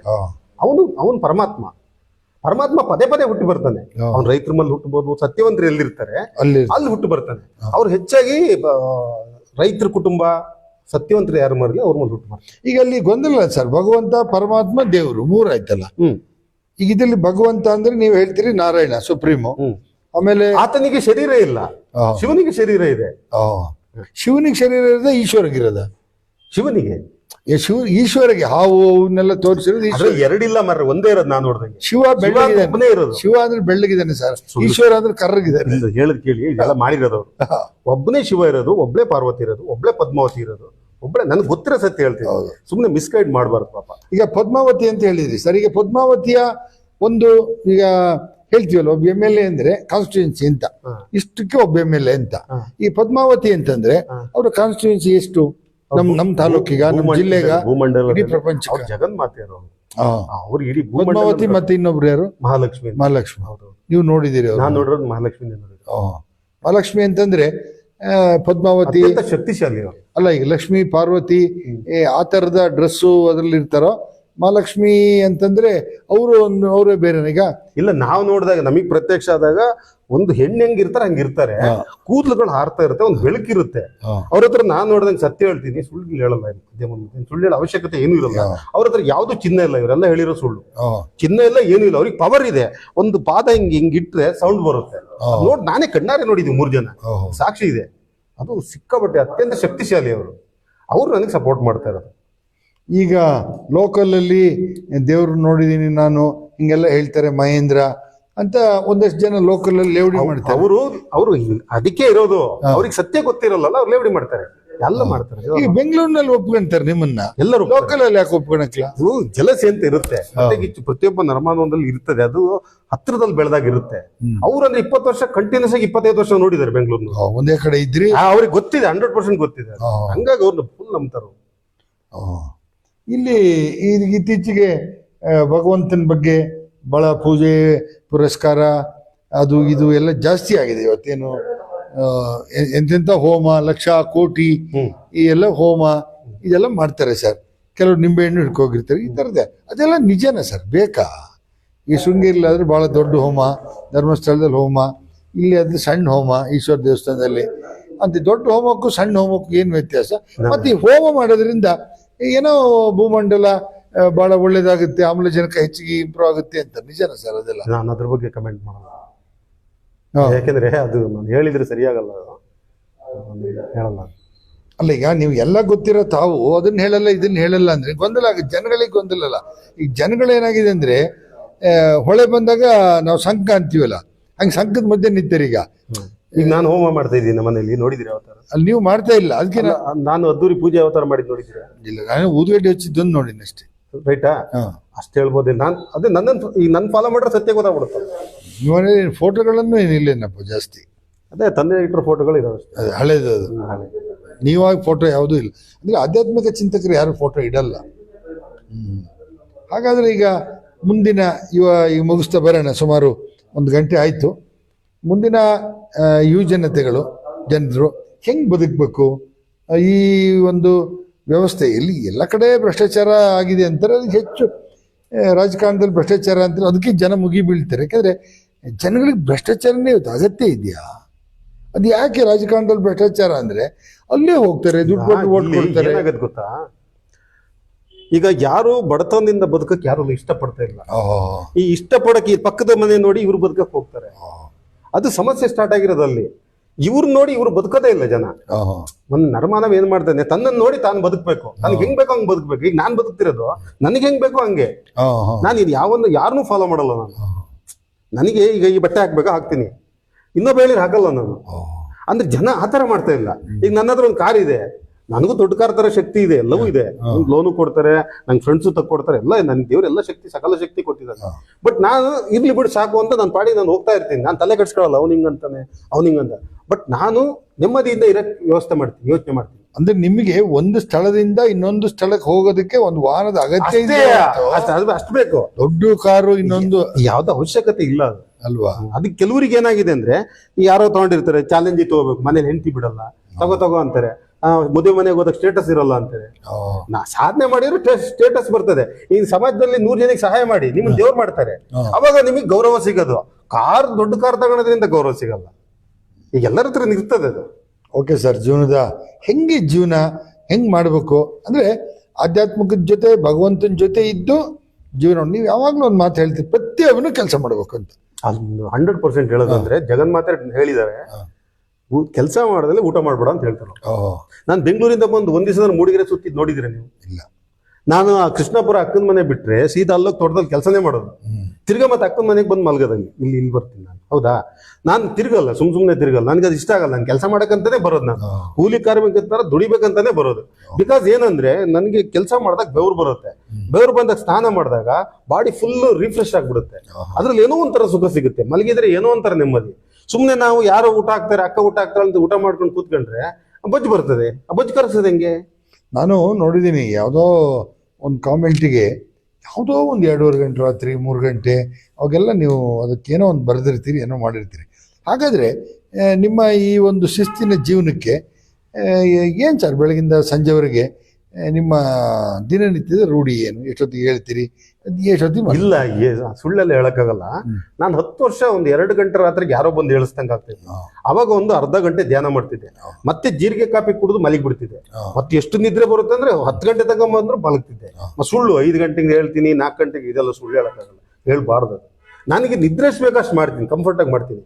ಬಟ್ ಈಗ ಏನ್ ಮಾಡ್ತಿದ್ದೀನಿ ಅಂದ್ರೆ, ಈಗ ಚೆನ್ನಾಗಿ ಕೆಲಸ ಮಾಡ್ಬಿಡ್ತೀನಲ್ಲ, ಬಿಸಿನೀರು ಸ್ನಾನ ಮಾಡಿ ತಗೊಂಡು ನಿದ್ರೆ ಬಂದ್ಬಿಡ್ತದೆ. ಅವಾಗ 5 ಗಂಟೆಗೆ ಎಚ್ಚರಿಕೆ ಆಗುತ್ತೆ. ಈಗ ದಿನಚರಿ ಎಷ್ಟು? ಬೆಳಿಗ್ಗೆ ಎಷ್ಟೊತ್ತಿಗೆ ಹೇಳ್ತೀರಿ? ಇಲ್ಲಿ ಊರಿಗೆ ಬಂದಾಗ? ಇಲ್ಲ, ಅಕ್ಕನ ಇಲ್ಲಿ ಬಂದಾಗ ಒಂದು 5 ಗಂಟೆ 6 ಗಂಟೆ 4 ಗಂಟೆ ಹಂಗೆ ಎಚ್ಚರಿಕೆ ಆಗುತ್ತೆ. ನಾನು 3 ಗಂಟೆಗೆ ಆದ್ರೆ ಒಂದು ಅರ್ಧ ಗಂಟೆ ರಿಲ್ಯಾಕ್ಸ್ ಮಾಡ್ಕೊಳ್ತೀನಿ, ಧ್ಯಾನದ ತರ ಮಾಡ್ತೀನಿ ಅಷ್ಟೇ, ಬೇರೆ ಏನ್ ಮಾಡೋದು. ಆಮೇಲೆ ಅಲ್ಲೋಗಿ ಕೆಲಸ ಮಾಡ್ತೀನಿ. ಈ ಬೆಂಗಳೂರಲ್ಲಿದ್ದಾಗ ಅಲ್ಲೆಲ್ಲ ಜಿಮ್ ಮಾಡ್ತೀನಿ, ಮನೇಲಿ ಜಿಮ್ ಸೆಟ್ ಎಲ್ಲ ಇದೆ. ಅವಾಗ ಬೆಳಿಗ್ಗೆ ಯೋಗ ಬರುತ್ತೆ. ಬೆಳಿಗ್ಗೆ ಎಷ್ಟೊತ್ತಿಗೆ ಯೋಗ ಬೆಳಿಗ್ಗೆ ಎಷ್ಟೊತ್ತಿಗೆ ಹೇಳ್ತೀರಿ? ನಾನು ಅಲ್ಲಿ ಬೆಳಗ್ಗೆ ಎಕ್ಸರ್ಸೈಸ್ ಮಾಡ್ಬೇಕಂದ್ರೆ 4-4:15 ಎದ್ದು ಬಿಡ್ತೀನಿ. ಏನ್ ಫುಡ್ ಸರ್? ಬೆಳಿಗ್ಗೆ ಏನ್ ತಿಂತೀರಿ? ಏನೋ ಸ್ವಲ್ಪ ಒಂದು ಸ್ವಲ್ಪ ತಿನ್ನೋದಷ್ಟೇ. ನಾವು ಫುಲ್ ಹೊಟ್ಟೆ ಫುಲ್ ಊಟನೇ ಮಾಡಲ್ಲ ನಾವು. ಸ್ವಲ್ಪ ಏನಾದರೂ ಉಪ್ಪಿಟ್ಟು ಆಗ್ಬೋದು, ಚಪಾತಿ ಆಗ್ಬೋದು, ರೈಸ್ ಆಗ್ಬೋದು, ಟೊಮೆಟೊ ಸಾರು ಏನಾಗ್ಬೋದು, ಬಟ್ ಫುಲ್ ಊಟ ಮಾಡೋದೇ ಇಲ್ಲ ನಾನು. ಹಂಗೆ ಮಾಡ್ತೀನಿ. ಮತ್ತೆ ರಾತ್ರಿ ಎವ್ರಿ ಡೇ ಮಲಗಬೇಕಾದ್ರೆ ನಂಗೆ ಜೀರಿಗೆ ಕಾಫಿ ಕುಡ್ದೇ ಮಲಗೋದು. ಅದು ಕುಡಿದ್ರೆ ಮಲಗಲ್ಲ ನಾನು. ಯಾಕೆ ಜೀರಿಗೆ ಯಾತಕ್ಕೆ ಉಪಯೋಗಿಸಿ? ಏನೋ ನನಗೆ ಜೀರಿಗೆ ಕುಡಿದ್ರೆ ಬಾಡಿ ಚೆನ್ನಾಗಿರ್ತದೆ, ಫಿಟ್ ಅಂಡ್ ಫೈನ್ ಆಗಿರ್ತದೆ. ತಂಪು ಅಂತ ಹೇಳ್ತಾರೆ ನಮ್ಮಲ್ಲಿ. ಗ್ಯಾಸ್ಟ್ರಿಕ್ ಹೊಡೆದಾಕತ್ತದ. ನಮ್ಮಲ್ಲಿ ಜೀರಿಗೆ ಕಾಫಿ ಅಂದ್ರೆ ತಂಪು ಅಂತ ಹೇಳ್ತಾರೆ. ಅದ್ರಲ್ಲಿ ಗ್ಯಾಸ್ಟ್ರಿಕ್ ಬರಲ್ಲ ಅದು. ನೀವದೇ ದೆವ್ವ ಪಿಶಾಚಿ ಎಲ್ಲ ನೋಡಿದೆ ಅಂದ್ರೆ ಯಾವ ಏಜ್ ಇಲ್ಲ? ಇವಾಗ ಏಜ್ ಎಷ್ಟು? ನನಗೆ ಒಂದು 14 ವರ್ಷ ಆಗಿರ್ಬೋದಾಗ. ರವಿಕುಮಾರ್ ಬೈಯಪ್ಪನಹಳ್ಳಿ ಅಂತ ಅವ್ರು ಕೇಳಿರೋದು. ಹೌದು, ನಾನು 14 ವರ್ಷದ ಹುಡುಗ ಇರ್ಬೋದು. 9ನೇ ಕ್ಲಾಸ್ ಓದ್ತಿದ್ದೆ. ಅಲ್ಲಿ ನಮ್ಮ ಮನೆಗೆ ಯಾರೋ ಬಂದಿದ್ರು, ಆ ಅಜ್ಜಿಯವರು. ಅಮ್ಮ ಹೇಳ್ತು ಶೇಂದಿ ತಂದು ಕೊಡೋರಿಗೆ ಅಂತ ಹೇಳ್ತು. ಅದೇ ಪೌಡ್ರದ್ದು ಶೇಂದಿ ಬಂದಿದ್ದಲ್ಲ, ಸುಬ್ಬಣ್ಣ ಅಂತ ಮಾರ್ತಾ ಇದ್ರು ನಮ್ಮ ಹತ್ರದವ್ರು. ಅಲ್ಲಿಂದ ಬಂದು ತಗೊಂಡು ಹೋಗ್ತಿದ್ದೆ. ಒಂದು 8 ಗಂಟೆ ಸಮಯ ಆಗ್ಬೋದು, 7:30-8 ಗಂಟೆ. ಅಲ್ಲಿ ಚಂದ್ರೇಗೌಡ್ರ ಮನೆ ಅಂತಿದೆ. ಈಗ ಅಲ್ಲಿ ಯಾರೋ ಹುಡುಗರು ಇದ್ದಾರೆ, ಮನೆ ಇದೆ, ಅಲ್ಲೊಂದು ಗೇಟ್ ಇದೆ. ಅಲ್ಲಿ ಬರ್ಬೇಕಾದ್ರೆ ಶೇಂದಿ ತಗೊಂಡು ಬರ್ತೈತೆ. ಅಬ್ಬಬ್ಬಬ್ಬಬ್ಬ ಅಂತ ಬಂದು ತಬ್ಬಿಕೊಂಡ್ಬಿಡುದು. ತಬ್ಬಿಕೊಂಡ್ರೆ ಏನು ಹಲ್ಲು ಇಷ್ಟಿಷ್ಟು ಉದ್ದ ಇದೆ 2. ಅದು ನೋಡಿದ್ರೆ ನೀವು ಇವತ್ತು ನೆನ್ಸ್ಕೊಂಡ್ರೆ ಎಂಥವ್ರು ಹೆದರ್ತಾರೆ. ಅದೇನೋ ನನಗೆ ಏನು ಶಕ್ತಿ ಇತ್ತೋ ಗೊತ್ತಿಲ್ಲ. ನಾನು ಏನ್ ಮಾಡಿದೆ, ತಳ್ಳಿಬಿಟ್ಟೆ. ಅಷ್ಟೊತ್ತಿಗೆ ತಳ್ಳತ್ತಿಗೆ ಒಂದು ಇನ್ಸಿಡೆಂಟ್ ನಡೀತದೆ. ಹೇಯ್ ಬಿಡು ಅಂತ ಹೇಳ್ದಂಗೆ ಯಾರೋ ನಿರ್ದೇಶನ ಕೊಡ್ತಾರೆ ದೇವಕ್ಕೆ, ಆ ಪಿಶಾಚಿಗೆ. ಅದು ಆ ಕಡೆ ನೋಡಿದಾಗ ನನ್ಗೇನೋ ಒಂದು ಶಕ್ತಿ ಬಂತು. ಅದು ತಳ್ಳಿದೆ, ಅಬ್ಬಬ್ಬಬ್ಬ ಅಂತ ಅಷ್ಟು ಹೋಯ್ತು. ಓಡೋಗ್ಬಿಟ್ಟು ಮನೆಗೆ ಹೋಗಿ ಅಮ್ಮನಿಗೆ ಅಮ್ಮ ಬಂದು ನೋಡೋತ್ತಿಗೆ ಇರ್ಲಿಲ್ಲ. ಅದು ಸತ್ಯನೇ. ಅದು ಈಗ ನಿಮ್ಮೂರಲ್ಲಿ ಅಲ್ಲೆಲ್ಲ ಗದ್ದೆಯಲ್ಲಿ ಒಂದು ಕ್ರಿಕೆಟ್ ಆಡೋದಾದ್ರೆ ನಿಮ್ಮ ಊರಿನ ಮಕ್ಕಳು ಹುಡುಗರು ನಿಮಗೆ ಗೊತ್ತಿರ್ತದೆ ಅವ್ರ ಶಕ್ತಿ ಹೆಂಗೆ, ಯಾವ ಊರಿನವ್ರು ಗೆಲ್ತಾರೆ ಅಂತೇಳಿ. ಪಲ್ಗುಣಿಯರೋ, ಹೊರಟಿಯರೋ, ಬಂಕೆನಹಳ್ಳಿಯರೋ, ಬಗಸ್ಕೊಡೋರು ಅಂತ. ಅದು ವಿಶ್ವಕಪ್ ಗೆಲ್ತದೆ ಅಂತ ಸೂಕ್ಷ್ಮವಾಗಿ ಹೇಳಿದ್ರಲ್ಲ, ಯಾಕೆ ಗೊತ್ತಿತ್ತು ಸರ್ ತಮಗೆ? ನನಗೆ ಗೊತ್ತಾಗುತ್ತೆ. ಓಹೋ, ನನಗೆ ಈಗ ಜಗತ್ತಲ್ಲಿ 6 ತಿಂಗಳು ಮೊದಲು ಏನಾಗುತ್ತೆ ನನ್ಗೆ ಗೊತ್ತಾಗುತ್ತೆ. ಈಗ ನಾನು ಹೇಳ್ತಾ ಇಲ್ಲ, ಡೈರೆಕ್ಟ್ ಆಗಿ ಹೇಳ್ತಿಲ್ಲ. ಯಾಕೆ ಹೇಳ್ತಿಲ್ಲ ಅಂದ್ರೆ, ಒಂದ್ಸರಿ ಭಾರತ ವೀಕ್ ಇದೆ ಅಂತ ಬರೆದ್ಬಿಟ್ಟಿದೆ. ನಿಮ್ಗೆ ಗೊತ್ತು, ವಿಶ್ವಕಪ್ ಅಲ್ಲಿ ಯಾವ್ದೇ ಕಾರಣಕ್ಕೂ ಆಸ್ಟ್ರೇಲಿಯಾದಕ್ಕೆ ನಮ್ಮವ್ರು ಸಮಾನ ಅಲ್ಲ ಅಂತ ಬರೆದ್ಬಿಟ್ಟಿದೆ. ಅದು ಅಂಡರ್ಸ್ಟುಡ್ ಸೋಲ್ತಾರೆ ಅಂತ. ಅದು ಬಾಳವ್ರ ನಾಗರಾಜ್ ಪತ್ತೆ ಹಚ್ಚಿಬಿಡಿ. ಅದು ಏನು ಮೂಡಿಗೆರೆ ತಾಲೂಕಲ್ಲಿ ಯಾರು ಪತ್ತೆ ಹಚ್ಚಕ್ಕಾಗಲ್ಲ. ಫೇಸ್ಬುಕ್ ಅಲ್ಲಿ 1000 ಜನ ನೋಡಿದ್ರು, ಅವ್ನು ಪತ್ತೆ ಹಚ್ಬಿಟ್ಟು ಹೇಳ್ದ ಓಯ್ ಅವ್ರು ಬರ್ದ್ಬಿಟ್ಟಾರೆ ಅಂತ. ಆಮೇಲೆ ಅಲ್ಲಿ ಬೆಂಗಳೂರಲ್ಲಿ ಕರೆದ್ಬಿಟ್ಟು ಹೇಳಿದ್ರು, ಅಲ್ಲ ನೀವು ಹೇಳ್ದಂಗೆ ಆಗುತ್ತೆ, ಅವ್ರು ಗೆಲ್ತಿದ್ರು, ಹಿಂಗ್ ಸೋತ್ಬಿಟ್ರಲ್ಲ. ಇಲ್ಲ, ಮುಂದಿನ ಮ್ಯಾಚ್ ಅಲ್ಲಿ ಗೆಲ್ಸ್ತೀನಿ ಬಿಡಿ, ನಾನು ತಪ್ಪಾಯ್ತು, ಬೇಜಾರು ಮಾಡ್ಕೊಬಿಡಿ ಅಂತ. ಈಗ ಮೊನ್ನೆ ಕಪ್ಪಲ್ಲಿ ನಾನು ಬರ್ದಿದ್ದೆ, ನೀವು ನೋಡಿದ್ರಿ, ಅದು ಗೆದ್ರು. ನೀವು ಬೆಂಗಳೂರಿನಲ್ಲಿ ಒಂದು ಕನ್ಸಲ್ಟೆನ್ಸಿಲಿದ್ರಿ ಅಥವಾ ಬೇರೆ ಕೊರಿಯರು ಈ ಥರ ಅಷ್ಟೇ. ಅದೊಂದು ಹೆಸರು ಮಾಡಬೇಕು, ಅಷ್ಟು ಜನಕ್ಕೆ ಗೊತ್ತಾಗಬೇಕಾದ್ರೆ ಅಲ್ಲಿ ಏನೋ ಒಂದು ಸಮಾಜ ಸೇವೆ ಮಾಡಿದ್ರಿ ನೀವು. ಸಮಾಜ ಸೇವೆ ಅಂದ್ರೆ ನಾನೇನ್ ಮಾಡ್ತಿದ್ದೆ ಗೊತ್ತಾ, ರೈಲ್ವೆ ಸ್ಟೇಷನ್ ಅಲ್ಲಿ ಮಲಗ್ತಾರಲ್ಲ, ನಮ್ಮ ಆದರ್ಶ ಅಂತ ಕಣ್ವ ಇದ್ರಲ್ಲಿ ಮ್ಯಾನೇಜರ್ ಆಗಿದ್ದ. ಕಣ್ವ ಗೊತ್ತಲ್ಲ ಸರ್, ಅವ್ನು ನನ್ನ ಕ್ಲೋಸ್ ಫ್ರೆಂಡ್. ಅವನು ರೈಲ್ವೆ ಸ್ಟೇಷನ್ ಅಲ್ಲಿ ಮಲಗನ್ ಕರ್ಕೊಂಬರೋನು, ಮನೆಗೆ ಬಂದ್ಬಿಡೋನು. ಮನೆಗೆ ಗೊತ್ತಿತ್ತು, ಕರ್ಕೊಂಬರೋನು. ಸರ್ ಇದೊಂದು ಫಲ್ಗುಣಿ ಸರ್ ಇದನ್ನು ಕೆಲಸ ಮಾಡ್ಕೊಡಿ ಅನ್ನೋನು. ಯಾಕೆ ಅವ್ರು ರಿಸ್ಕ್ ತಗೊಳ್ತೀಯನ್ನ? ಇಲ್ಲ ಮಾಡ್ಕೊಡಿ ಸರ್. ನಾನೇನ್ ಮಾಡ್ತಿದ್ದೆ, ಏನಾರು ಮಾಡಿ ಅವ್ರಿಗೆ ಕೆಲಸ ಮಾಡ್ಕೊಟ್ಬಿಟ್ಟು ಮನೆ ಮಾಡ್ಕೊಡಕ್ಕೆ ಕಂಪ್ನಿಯಿಂದ 30,000 20,000 ಅಡ್ವಾನ್ಸ್ ಕೊಡಿಸಿ ಕೆಲಸ ಕೊಡಿಸ್ಬಿಡ್ತಿದ್ದೆ. ಅದು ಹಂಗಾಗಿ ಪಾಪ್ಯುಲಾರಿಟಿ ಆಗ್ತಿತ್ತು. ಆಮೇಲೆ ಈಗ ಶೆಡ್ಡಲ್ಲಿ ಇರ್ತಾರೆ, ನಾನು ಮನೇಲಿ ಹಣ್ಣು ತಂದಿರ್ತೀನಿ, ನಾನು ಒಬ್ಬನೇ ಇರೋದು. ಒಂದು 2 kg ಹಣ್ಣು ತಂದ್ರೆ ಶೆಡ್ಡಲ್ಲಿ ಹೋಗಿ ಕೊಡ್ತೀನಿ ನಾನು. ಅದನ್ನೇನು ನಾವು ವಿಡಿಯೋ ಮಾಡೋದು ಅದೇನು ಮಾಡಲ್ಲ ನಾನು. ಆ ಥರ ಸೇವೆಗಳೆಲ್ಲ ಮಾಡ್ತೀವಿ. ಆಮೇಲೆ ಇಲ್ಲಿ ಊರಿಗೆ ಬರ್ತೀನಿ, ಒಂದಷ್ಟು ಟೀ ಶರ್ಟ್ ತಂದಿರ್ತೀನಿ. ಕೆಲವ್ರು ಕರೆದೆ ಬರಕ್ಲ ಅವರು ದೊಡ್ಡ ಅವ್ರು ಏನೋ ಅಂತಾರ. ಆಮೇಲೆ ನಿನ್ನೆ ಯಾರಿಗೋ ಮೊನ್ನೆ ಅವ್ರಿಗೂ ಕೊಟ್ಟೆ, 1 ವರ್ಷ ಆಗಿತ್ತು ತಂದಿಟ್ಟು. ನೀನು ತಮ್ಮ ಮರೆ ತಗೊಂಬರೆ ಅನ್ನತಿ ತಗೊಂಡವ್. ಅದು ಸ್ವಾಭಿಮಾನ ಮೇಂಟೈನ್ ಮಾಡ್ತಾರೆ. ನಾವು ಆ ಥರ ಅಲ್ಲ. ನಾವು ಊರಿಗೆ ಹೋಗ್ತೀವ ಸುಮ್ಮನೆ ಬರಿಗೈಲಿ ಹೋಗ್ಬಾರ್ದು ಅಂತ. ಅಲ್ಲಿ ಬೆಂಗಳೂರಲ್ಲಿ ಅದೇ ಥರ ಏನಾದ್ರೂ ಕಷ್ಟ ಇರುತ್ತೋ ಅವ್ರಿಗೆ ಏನಾದ್ರು ಸಹಾಯ ಮಾಡಬೇಕು ಅಂತ ಮನಸ್ಸಿದೆ.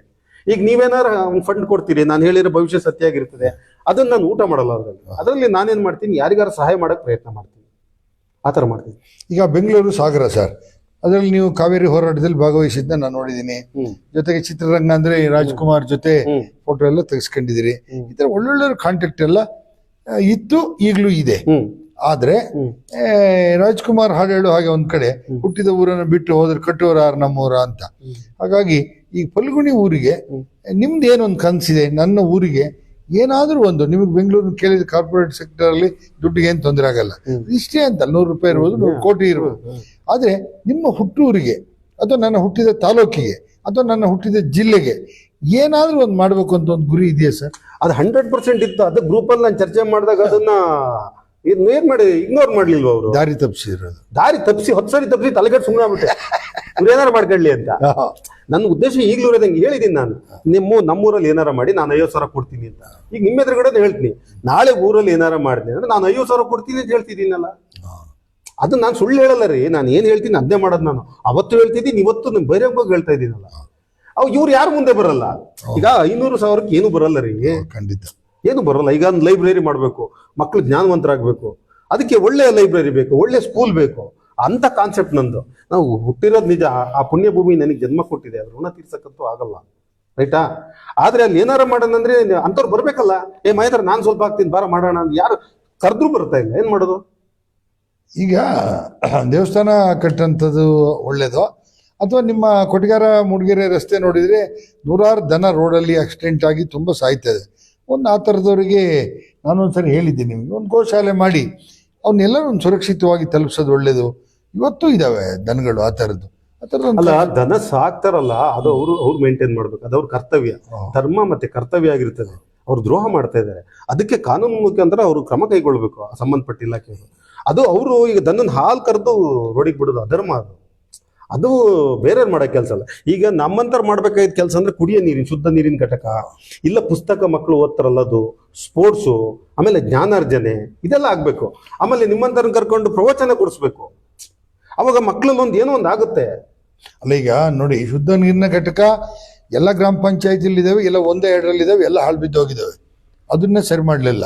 ಗ್ರಾಮ ಪಂಚಾಯತಿಲಿರುವ ಲೈಬ್ರರಿನಲ್ಲಿ ಯಾರೂ ಓದಕ್ಕೆ ಹೋಗ್ತಾ ಇಲ್ಲ, ಶಾಲೆಯಲ್ಲಿರೋ ಲೈಬ್ರರಿಲೂ ಯಾರೂ ಓದ್ತಾ ಇಲ್ಲ. ಮುಂಚೆ ಏನು ಮಾಡಿದ್ರು, ಮಕ್ಕಳಿಗೆ ಅಪ್ ಟು SLC ಅವರಿಗೆ ಮೊಬೈಲ್ ಕೊಡಬೇಡಿ ಅಂದರು.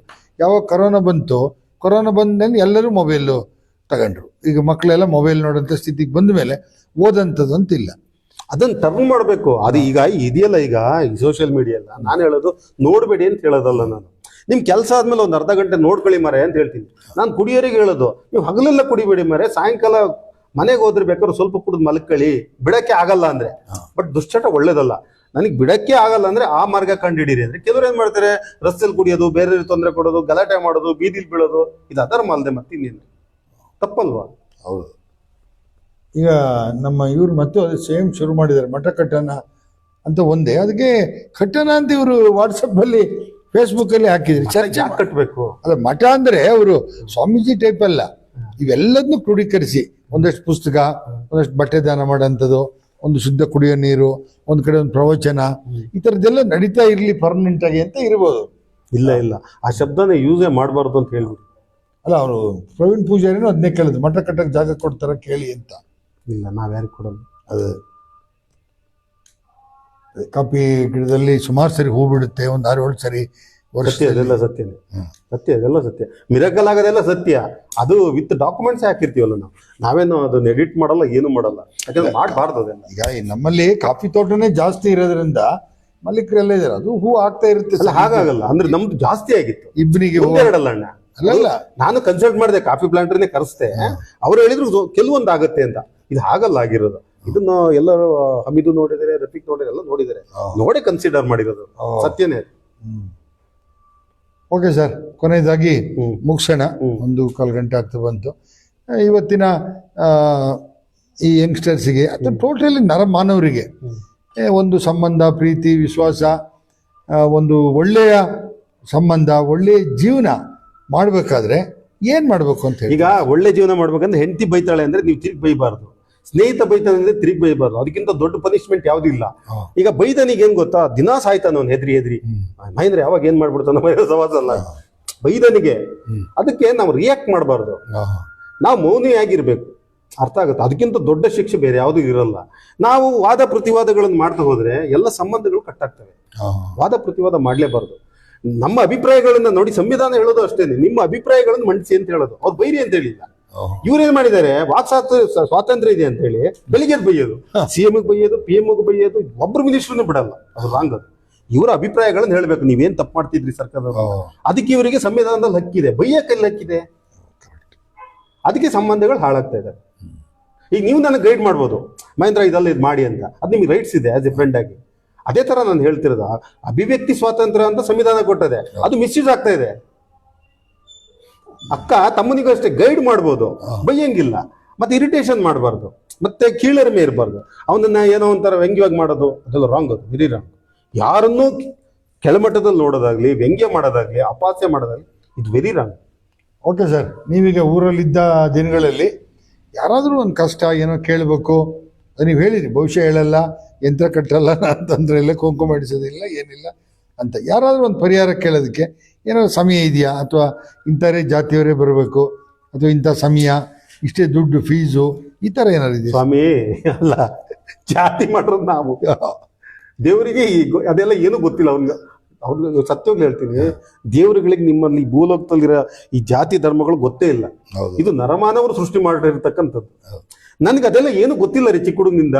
ಈಗ ನನ್ನ ಹತ್ರ ಇಸ್ಲಾಂ ಧರ್ಮದವರು ಇದ್ದಾರೆ, ಕ್ರೈಸ್ತ ಧರ್ಮದವರು ಇದ್ದಾರೆ, ಎಲ್ಲ ಜಾತಿ ಧರ್ಮದವರು ಸ್ನೇಹಿತರೇ ಇದ್ದಾರೆ. ಎಲ್ಲರೂ ಪ್ರೀತಿಯಿಂದ ಕಾಣ್ತಾರೆ. ನಾವು ಅದು ತಾರತಮ್ಯ ಮಾಡದೇ ಇಲ್ವಲ್ಲ. ಸಮಯ ಹೇಳಿ ಸರ್, ಯಾವ ಸಮಯ ಬರಬೇಕು, ಎಷ್ಟು ಫೀಸು? ಅಲ್ಲ, ಫೀಸ್ ನಾವು ಕಡುಬಡವ್ರಿಗೆ ಏನು ಮಾಡೋದೇ ಇಲ್ಲ. ಮಾಡೋದೇ ಇಲ್ಲ. ಅವ್ರಿಗೆ ಇದ್ರೆ ಕೊಡ್ತೀವಿ. ಉಳ್ಳವರು ಬಂದ್ರೆ ಕೊಟ್ಟು ಹೋಗ್ಲಿ, ಬಡವರಿಗೆ ದಾನ ಮಾಡ್ತೀವಿ. ಒಂದ್ಸರಿ ಅವರ ಅಧರ್ಮ ಆಗ್ಬಿಡ್ತದೆ. ಒಂದ್ಸರಿ ನಿಮ್ಮ ಮನೆ ಒಳಗಡೆನೆ ಬೇರೆ ಒಂದು ಬಂದು ಅದು ಈಗಲೂ ಬರ್ತೈತೆ ಮತ್ತೆ. ಅಲ್ಲ, ಈಗಲೂ ಚಿಗುರುತ್ತೆ. 3 ಸರಿ ಕಟ್ ಮಾಡಿವಿ. ಅದು ಅವ್ರಿಗೆ ಹುಡುಗರು ಎಲ್ಲ ನೋಡಿದಾರೆ. ಸತ್ಯ, ಅವ್ರು ಬಂದಾಗಲೂ ಒಂದ್ಸರಿ ಕಟ್ ಮಾಡಿ. ಅದ್ರ ಉದ್ದೇಶ ಏನ್ ಸರ್? ಅದು ಇವ್ರನ್ನ ಕೃಷಿ ತಜ್ಞರನ್ನ ಕಾಂಟ್ಯಾಕ್ಟ್ ಮಾಡಿದೆ. ಅವ್ರು ಹೇಳಿದ್ರು, ಕಟ್ ಮಾಡಿದ್ರೆ 2 ಕಡೆನೂ ಕಟ್ ಮಾಡಿದ್ರಲ್ಲ ನೋಡಿ, ಈ ತರ ಕಟ್ ಮಾಡಿದಾಗ ಈ ಪೀಸಲ್ಲಿ ನೀರ್ ಬಂದ್ರೆ 8 ದಿವಸ ಬರುತ್ತೆ, ಇಲ್ಲ 15 ಡೇಸ್ ಬರುತ್ತೆ, ಆಮೇಲೆ ಅದು ಸತ್ತೋಗುತ್ತೆ, ಚಿಗುರಲ್ಲ ಅಂತ ಹೇಳಿದ್ರು. ಬಟ್ ಇವಾಗಲೂ ಚಿಗುರಿದೆ, ಬನ್ನಿ ಮನೆಗೆ ಹೋಗಿ ತೋರಿಸ್ತೀನಿ. ಸತ್ಯ ಧರ್ಮ ಅದನ್ನೇ ನಡೀತಿರೋ. ನೈಜ ಪವಾಡ ಅಂದ್ರೆ ಅದೇ ತರ ನಡೆಯೋದು. ಈಗ ನಿಮ್ಗೆ ಸಂಸ್ಕೃತ ಶ್ಲೋಕ ಬರುತ್ತೆ, ಯಾವ್ದು ಬರಲ್ಲ. ಹಾಗಾದ್ರೆ ನಿಮ್ಗೊಂದು ಪನಿಷ್ಮೆಂಟ್ ಇದೆ. ಈಗ ನೀವೊಂದು ಹಾಡು ಹೇಳ್ಬೇಕು, ಚೆನ್ನಾಗಿ ಹಾಡು ಹೇಳಿ. ಇಲ್ಲ ಇನ್ನು 2 ನಿಮಿಷ ಮಾತಾಡಿ, ಒಂದು ನೆನಪು ಮಾಡ್ಕೊಳ್ಳಿ. ಒಂದು ಹಾಡು. ಇಲ್ಲೇನೋ ಪ್ರವೀಣ್ ಪೂಜಾರಿ ಕೇಳ್ತಾರೆ, ಅವ್ರ ವಾಟ್ಸಪ್ ಗ್ರೂಪಿನ ಮಾಹಿತಿಯನ್ನು ಸ್ವಲ್ಪ ತಿಳಿಸಿ ಅಂತ. ಏನು ವಾಟ್ಸಪ್ ಗ್ರೂಪಿನ ಮಾಹಿತಿ ಅಂದ್ರೆ ಏನು? ಏನು ಗೊತ್ತಿಲ್ಲ. ಓಕೆ, ಒಂದು ಹಾಡು ಹೇಳಿ ಸರ್. ನೀವು ಅವತ್ತಿನ ಕಾಲದಲ್ಲಿ ರಾಜ್ಕುಮಾರನ ಜೊತೆ ಇದ್ದವರು ಅಂದಮೇಲೆ ಎಲ್ಲ ವಿಷ್ಣುವರ್ಧನ್ ಇರ್ಬೋದು, ನಿಮಗೆ ಅಂಬರೀಷ್ ಇರ್ಬೋದು, ರವಿಚಂದ್ರನ್, ತುಂಬ ಸಂಗೀತಗಾರರು ಎಲ್ಲರದ್ದು ಪರಿಚಯ ಇರುತ್ತೆ, ಗುನುಗ್ತಾ ಇರ್ತೀರಿ, ನಾನು ನೋಡಿದ್ದೀನಿ. ಹಾಗಾಗಿ ಇಲ್ಲ, ನಾನು ಈಗ ರೆಡಿಯಾಗಿ ಬಂದಿಲ್ಲಲ್ಲ. ಬೇಡ, ಒಂದು ಹಾಡು ಹೇಳಿರಂತೆ. ಈಗ ನೀವು ಫಸ್ಟ್ ಒಂದು ವಾಟ್ಸಪ್ ಮಾಡಿದ್ರಲ್ಲ, ಅದ್ರ ಉದ್ದೇಶ ಏನ್ ಸರ್? ಫಸ್ಟ್ ಮಾಡಿದ್ದು ಅದೇ ಫಸ್ಟ್ ಮಾಡಿದ್ದೇನು ಗೊತ್ತಾ? ಈಗ ಊರಲ್ಲಿ ಹಬ್ಬ ಆಗುತ್ತೆ, ಹುಣ್ಣಿಮೆ ಆಗುತ್ತೆ, ಯಾರೋ ತೀರೋಗ್ತಾರೆ. ನಾನು ಬೆಂಗಳೂರು 300 ಕಿಲೋಮೀಟರ್ ದೂರದಲ್ಲಿರೋದು. ಯಾರಿಗೂ ಹಣದ ಕೊರತೆ ಇರುತ್ತೆ, ಆಸ್ಪತ್ರೆಗೆ ದಾಖಲಾಗ್ತದೆ. ಈ ಮಾಹಿತಿ ಬಂದಾಗ ನಾವೇನಾದ್ರೂ ಸಹಾಯ ಮಾಡಕ್ ಆಗುತ್ತಾ ಅನ್ನೋ ಪರ್ಪಸ್ ಅಲ್ಲಿ ಮಾಡಿದ್ದು. ಉದ್ದೇಶ ಬೇರೆ ಏನಿಲ್ಲ. ಈ ಒಳ್ಳೆ ಉದ್ದೇಶ. ನಮ್ಮ ಜಾತ್ರೆ ಆಗುತ್ತೆ, ಸುಗ್ಗಿ ಹಬ್ಬ ಆಗುತ್ತೆ. ಈಗ ನೋಡಿ, ನಮ್ಮ ಸುಗ್ಗಿ ಹಬ್ಬ ಆಗುತ್ತೆ ಅಂತ ಯಾರಿಗೂ ಗೊತ್ತೇ ಇರಲಿಲ್ಲ. ನಾವು ಅದನ್ನ ಹೈಲೈಟ್ ಮಾಡಿದ್ವಿ. ಇಡೀ ಈಗ ವಿಶ್ವದಾದ್ಯಂತ ರೀಚ್ ಆಗಿದೆ ಅದು. ಆಮೇಲೆ ಎಲ್ಲ ಪತ್ರಿಕೆಯಲ್ಲಿ ಬರಂಗ್ ಮಾಡಿದೆ, ಪ್ರತಿಯೊಂದು ಮಾಡಿದ್ದೀನಿ ನಾನು.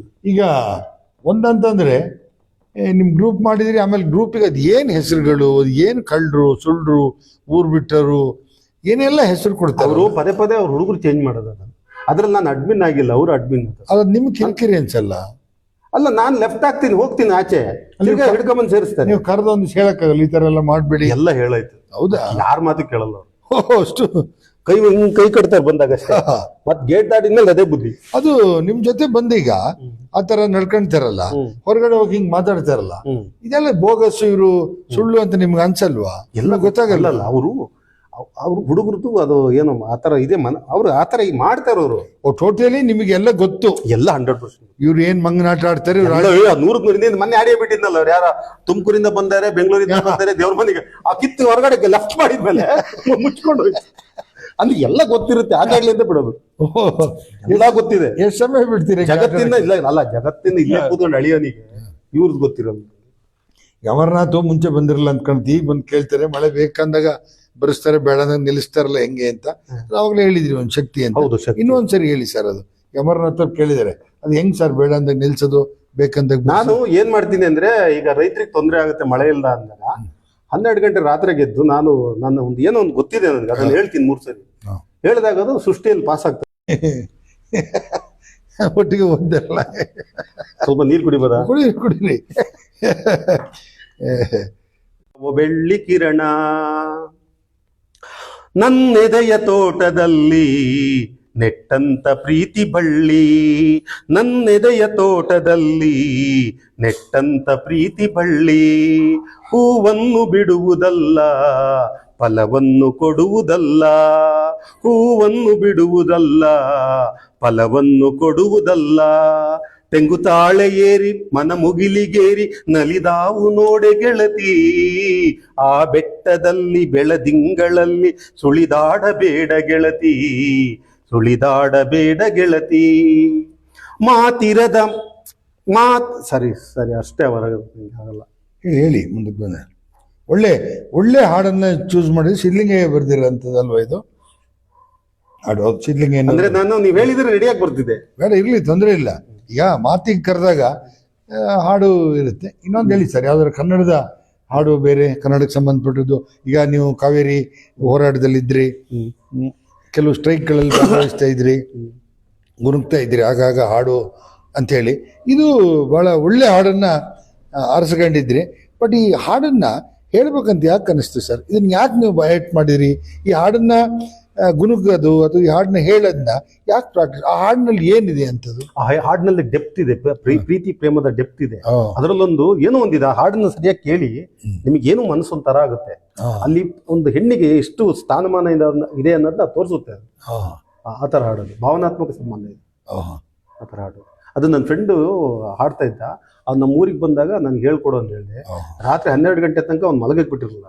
ಆಮೇಲೆ ಅವನು ರಾತ್ರಿ ಕಲ್ತ್ಕೊಂಡ್ಬಿಟ್ಟೆ ನಾನು. ಇನ್ನೊಂದು ಹೇಳಿ ಸರ್ ಕನ್ನಡದ ಹಾಡು. ನಮ್ಮೂರ ಯುವರಾಣಿ ಕಲ್ಯಾಣವಂತೆ, ವರನ್ಯಾರು ಗೊತ್ತೇನೆ ಓ ಕೋಗಿಲೆ, ಶುಭ ಕೋರಿ ಹಾಡಿದ ಸರಿ ತಪ್ಪು ಕಲಿಸದೆ ದೂಡಿದ, ಸಿರಿಯಾಳು ಮನೆಯಲ್ಲಿ ಮನೆಯಾಳು ನಾನಿಲ್ಲಿ, ನನ್ನ ಹಾಡಿಗೆ ಬೆಲೆಯೇ,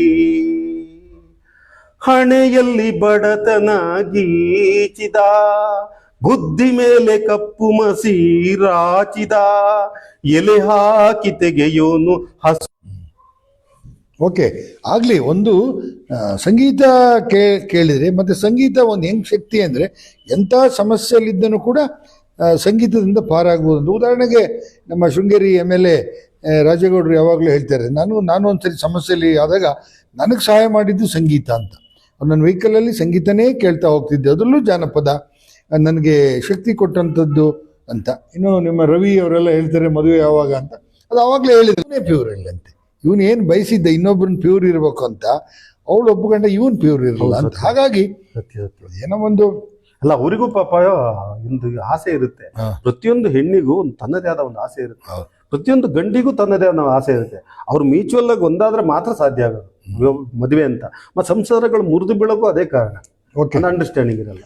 ಓಕೆ, ಈಗ ನಿಮ್ಮನ್ನ ಎಲ್ಲರೂ ಹೇಳೋ ಹಾಗೆ ಗುರೂಜಿ ಅಂತಲೂ ಹೇಳ್ಬೋದು, ಸ್ವಾಮೀಜಿ ಎಲ್ಲ ಅವಧೂತರು ಅಂತಲೂ ಹೇಳ್ಬೋದು. ಆದರೆ ನಾನು ಒಂದು ಕ್ವಶನ್ ಕ್ಲಾರಿಫಿಕೇಶನ್ ಆಗಿಲ್ಲ, ಅದಕ್ಕೆ ನಾನು ಹೇಳಿದೆ ಚಿಕ್ಕಮಗಳೂರು ಜಿಲ್ಲೆ ಅಥವಾ ಮೂಡಿಗೆರೆಗೆ ಅಥವಾ ಪಲ್ಗುಣಿಗೆ ಸ್ಟೈಲೇ ಬೇರೆ, ಇಲ್ಲೇ ಬೇರೆ. ಇಲ್ಲಿ ದುಡ್ಡಿನ ಕೊರತೆ, ದುಡ್ಡಿನ ಬೆಂಗಳೂರಿನಲ್ಲಿ ಜಾಗದ ಕೊರತೆ, ಕೊರತೆ. ಹಣ ಇದೆ. ಅಲ್ಲ, ಅಲ್ಲಿ ಜಾಗದ ಕೊರತೆ, ಇಲ್ಲಿ ದುಡ್ಡಿದೆ ಕೊಡಲ್ಲ. ಬೆಂಗಳೂರಿನಲ್ಲಿ ಜಾಗದ ಕೊರತೆ, ಬಹಳ ದೂರ ಇಂಚು ಕೊಡಲ್ಲ, ಬಹಳ ದೂರ ಹೋಗ್ಬೇಕು. ಹಾಗಾಗಿ ಏನಾದ್ರು ಒಂದು ಕೈಲಾಗಂಥದ್ದು, ಒಂದು ಅಟ್ಲೀಸ್ಟ್ ಒಂದು ನಡ್ಕೊಂಡು ಹೋಗೋದು, ಇನ್ನೂ 1-2 ವರ್ಷ ಬೇಕಾದ್ರೆ ಹೋಗ್ಲಿ, ತೊಂದರೆ ಇಲ್ಲ. ಒಂದು ಪರ್ಮನೆಂಟ್ ಪ್ರಾಜೆಕ್ಟ್ ಮಾಡಿ ಸರ್. ಹಾಗಾದ್ರೆ ಅಲ್ಲ, ಏನು ನಿಮ್ಮಂತರ ಆಶೀರ್ವಾದ ಮತ್ತೆ ಅಲ್ಲಿ ಸ್ಥಳೀಯ ಜನರು ನಮ್ಮ ಅವ್ರ ಸಹಾಯ ಬೇಕಾಗುತ್ತೆ. ನಾವು ಏನು ಮಾಡೋಕ್ಕಾಗಲ್ಲ ಒಬ್ಬನೇ. ಅಲ್ಲ, ನೀವು ಆ ಥರ ಒಂದು ಒಳ್ಳೆ ಕೆಲಸ ಮಾಡ್ತೀನಿ ಅಂತಂದ್ರೆ ಅದನ್ನ ದಾನಿಗಳಿಗೆ ಆ ವಿಚಾರವನ್ನು ತಲುಪಿಸ್ತಕ್ಕಂಥದ್ದು, ಆ ಕೆಲಸ ಎಲ್ಲ ನಾವು ಮಾಡ್ತೀವಿ. ಅದಕ್ಕೆ ನಮ್ಮ ದಿನೇಶ್ ಬೆಟ್ಟಿಗೇರಿ ಅವರು ಬರ್ತಾರೆ, ಒಳ್ಳೆ ರಾಗ ಇದೆ, ಬಕ್ಕಿ ಮಂಜುಗೆ ಹೇಳಿ ಇವ್ರನ್ನೂ ಲೈವಲ್ಲಿ ಕೂರಿಸಿ ಹಾಡು ಹೇಳ್ಸಕ್ಕೆ.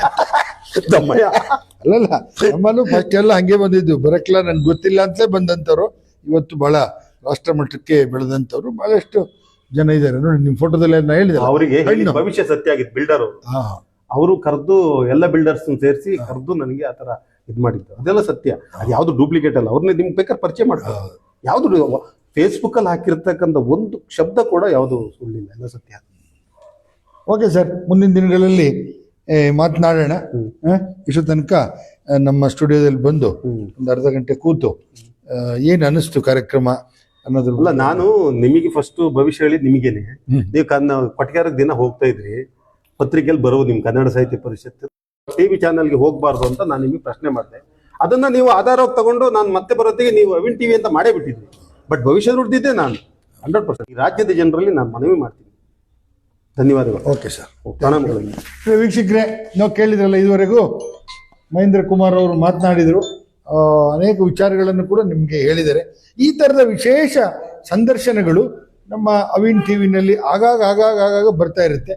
ಹಾಗಾಗಿ ಈ ಒಂದು ಸಂದರ್ಶನವನ್ನ ಬೇರೆಯವರು ನೋಡಲಿ, ಬೇರೆಯವ್ರಿಗೂ ಕೂಡ ಇದು ಹೋಗಲಿ ಅನ್ನೋ ದೃಷ್ಟಿಯಿಂದ ಲೈಕ್ ಮಾಡಿ, ಶೇರ್ ಮಾಡಿ, ಕಾಮೆಂಟ್ ಮಾಡಿ. ನೀವು ಒಬ್ಬೊಬ್ಬರು 10 ಜನಕ್ಕೆ 100 ಜನಕ್ಕೆ ಶೇರ್ ಮಾಡಿದರೆ ಇದು ರಾಷ್ಟ್ರಾದ್ಯಂತ ಈಗಾಗಲೇ ನಮ್ಮ ಅವಿನ್ ಟಿವಿನ 22,000 ಫಾಲೋವರ್ಸು 22 ದೇಶದಲ್ಲಿ ನೋಡ್ತಾ ಇದ್ದಾರೆ. ಅವಿನ್ ಸ್ವರ ಸಂಗಮವನ್ನು ಇವತ್ತು 31,000 ಜನ, ಅದನ್ನು 23 ದೇಶದಲ್ಲಿ ನೋಡ್ತಾ ಇದ್ದಾರೆ. ನಾವು ಒಂದು ಸಣ್ಣದಾಗಿ ಪ್ರಾರಂಭ ಮಾಡಿದ್ದು ಕೈಗೆ 4 ವರ್ಷದ ಒಳಗಡೆ ಅವಿನ್ ಟಿವಿ ಮತ್ತು ಅವಿನ್ ಸ್ವರ ಸಂಗಮಗಳು ಕೂಡ ಬಹಳ ನಮ್ಮ ನಿರೀಕ್ಷೆಗಿಂತ, ನೀವು ಹೇಳಿದ್ದೀರಿ ಇದೆಲ್ಲ ಬಿಟ್ಬಿಡಿ, ಪೇಪರು ಇದು ಎಲ್ಲ ಅಲ್ಲ ಬರಲಿ, ಬಟ್ ನಿಮ್ದೇ ಜ್ಞಾನ ಇರೋದ್ರಿಂದ ಹೊಸದೊಂದು ಏನಾದ್ರು ಮಾಡಿ ಅಂತ ಹೇಳಿದ್ರೆ ಮಾಡಿದ್ವಿ. ಒಂದು ಆವಿಷ್ಕಾರ, ಮತ್ತು ನಮ್ಮದು ಪ್ರಯತ್ನ ಸಾಕಷ್ಟು ಬೇಕು. ಮತ್ತು ಇದರಲ್ಲಿ ಈಗೋ ಡೆವಲಪ್ ಆಗಬಾರ್ದು, ಗರ್ವ ಇರಬಾರ್ದು, ಪೇಜಿನ ಬಗ್ಗೆ ಗೌರವ ಇರಬೇಕು. ಇದು ನಮ್ಮ ಪೇಜನ್ನು ಹೆಮ್ಮೆ ಇರಬೇಕೆ ಹೊರತು ನಮ್ಮದೇ ಪೇಜು ಅನ್ನೋ ಗರ್ವ. ಒಂದು ಸ್ಪಷ್ಟವಾಗಿ ಹೇಳಬಲ್ಲೆ, ನಾನು ಎಷ್ಟು ಜನ ರಿಪೋರ್ಟರ್ ನೋಡಿದ್ದೀನಿ, ಎಲ್ಲ ಮಾಡಿದ್ದೀನಿ. ಪಾಪ ನಿಮ್ಗೇನು ಪತ್ರಿಕೋದ್ಯಮದ ಬಗ್ಗೆ ಏನೂ ಗೊತ್ತಿಲ್ಲ, ಬಟ್ ನೀವು ಮಾಡ್ತಿದ್ದೀರಿ ಅಂದರೆ ಇದು ನಿಜವಾಗ್ಲೂ ಗ್ರೇಟ್. ಯಾಕಂದ್ರೆ ನಿಮ್ಮಲ್ಲಿ ಆ ಟ್ಯಾಲೆಂಟ್ ಇದೆ, ಆ ಟ್ಯಾಲೆಂಟಿಗೆ ನಾನು ತಲೆವಾಗಿದ್ದೀನಿ. ಮತ್ತು ಈ ರಾಜ್ಯದ ಜನರಿಗೆ ನಾನು ಏನು ಹೇಳ್ತೀನಿ ಅಂದರೆ, ನನಗೆ ಇಷ್ಟು ಒಂದು ಅವಕಾಶ ಕೊಟ್ಟಿದ್ದೀರಿ, ಜೊತೆಗೆ ರಾಜ್ಯದ ಜನರಿಗೆ ನಾನು ನನ್ನ ಪ್ರಣಾಮಗಳನ್ನು ಸಲ್ಲಿಸ್ತೀನಿ. ನಿಮಗೆಲ್ಲರೂ ಶುಭವಾಗಲಿ, ಒಳ್ಳೇದಾಗಲಿ. ಯಾರು ಗಲಾಟೆ ಮಾಡ್ಕೋಬೇಡಿ, ಗಂಡ ಹೆಂಡತಿಗೆ ಜಗಳ ಮಾಡಬೇಡಿ, ಆರಾಮಾಗಿರಿ ಅಂತ ಹೇಳಿ ನಾನು ರಾಜ್ಯದ ಜನರಲ್ಲಿ ಮನವಿ ಮಾಡ್ತೀನಿ. ಧನ್ಯವಾದ. ಈಗ ನೋಡಿ, ನಾವು ಅವಿನ್ ಸ್ವರ ಸಂಗಮ ಅಂತ ಬಕ್ಕಿ ಮಂಜು ನೇತೃತ್ವದಲ್ಲಿ ಏನು ನಡೀತು ಸಂಗೀತ ಕಾರ್ಯಕ್ರಮ, ಅವರು ರಾಷ್ಟ್ರಮಟ್ಟದ ಹಾಡುಗಾರ, ಅವರು ಹಾಗೆ ಹೇಳ್ಕೊಂಡು ಸುಮ್ಮನೆ ಇರ್ಬೋದು. ಆದ್ರೆ ಇವತ್ತು 400 ಕಲಾವಿದರನ್ನ ಗ್ರಾಮೀಣ ಮಟ್ಟದಲ್ಲಿ ಬೆಳೆಸಿರೋದಂದ್ರೆ ನಮ್ಮ ಜಿಲ್ಲೆಯವರು ಇದ್ದಾರೆ, ಹೊರಗಡೆಯವರು ಇದ್ದಾರೆ. ಇವತ್ತೊಬ್ಬರು ಬಂದು ಕೂತು ಹಾಡು ಹೇಳ್ತಾ ಇದ್ರಿ. ಈಗ ಮುಂಚೆ ಅವರು ನಾವು ರಾಜ್ಯ ಮಟ್ಟದ ಗಾಯನ ಸ್ಪರ್ಧೆ ಮಾಡಿದ್ರೆ 2nd ಪ್ರೈಸ್ ಬಂದಂಥವ್ರು, ಮೈಸೂರಿನವರು 1st ಪ್ರೈಸ್ ಬಂದಂಥ ಒಂದು ಲೇಡಿ.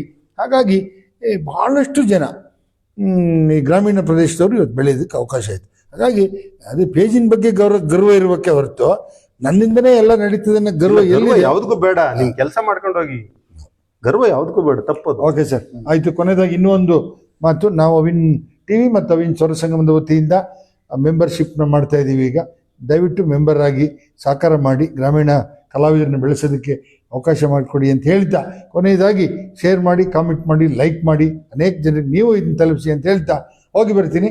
ನಮಸ್ಕಾರ, ಎಲ್ಲರಿಗೂ ಶುಭವಾಗಲಿ.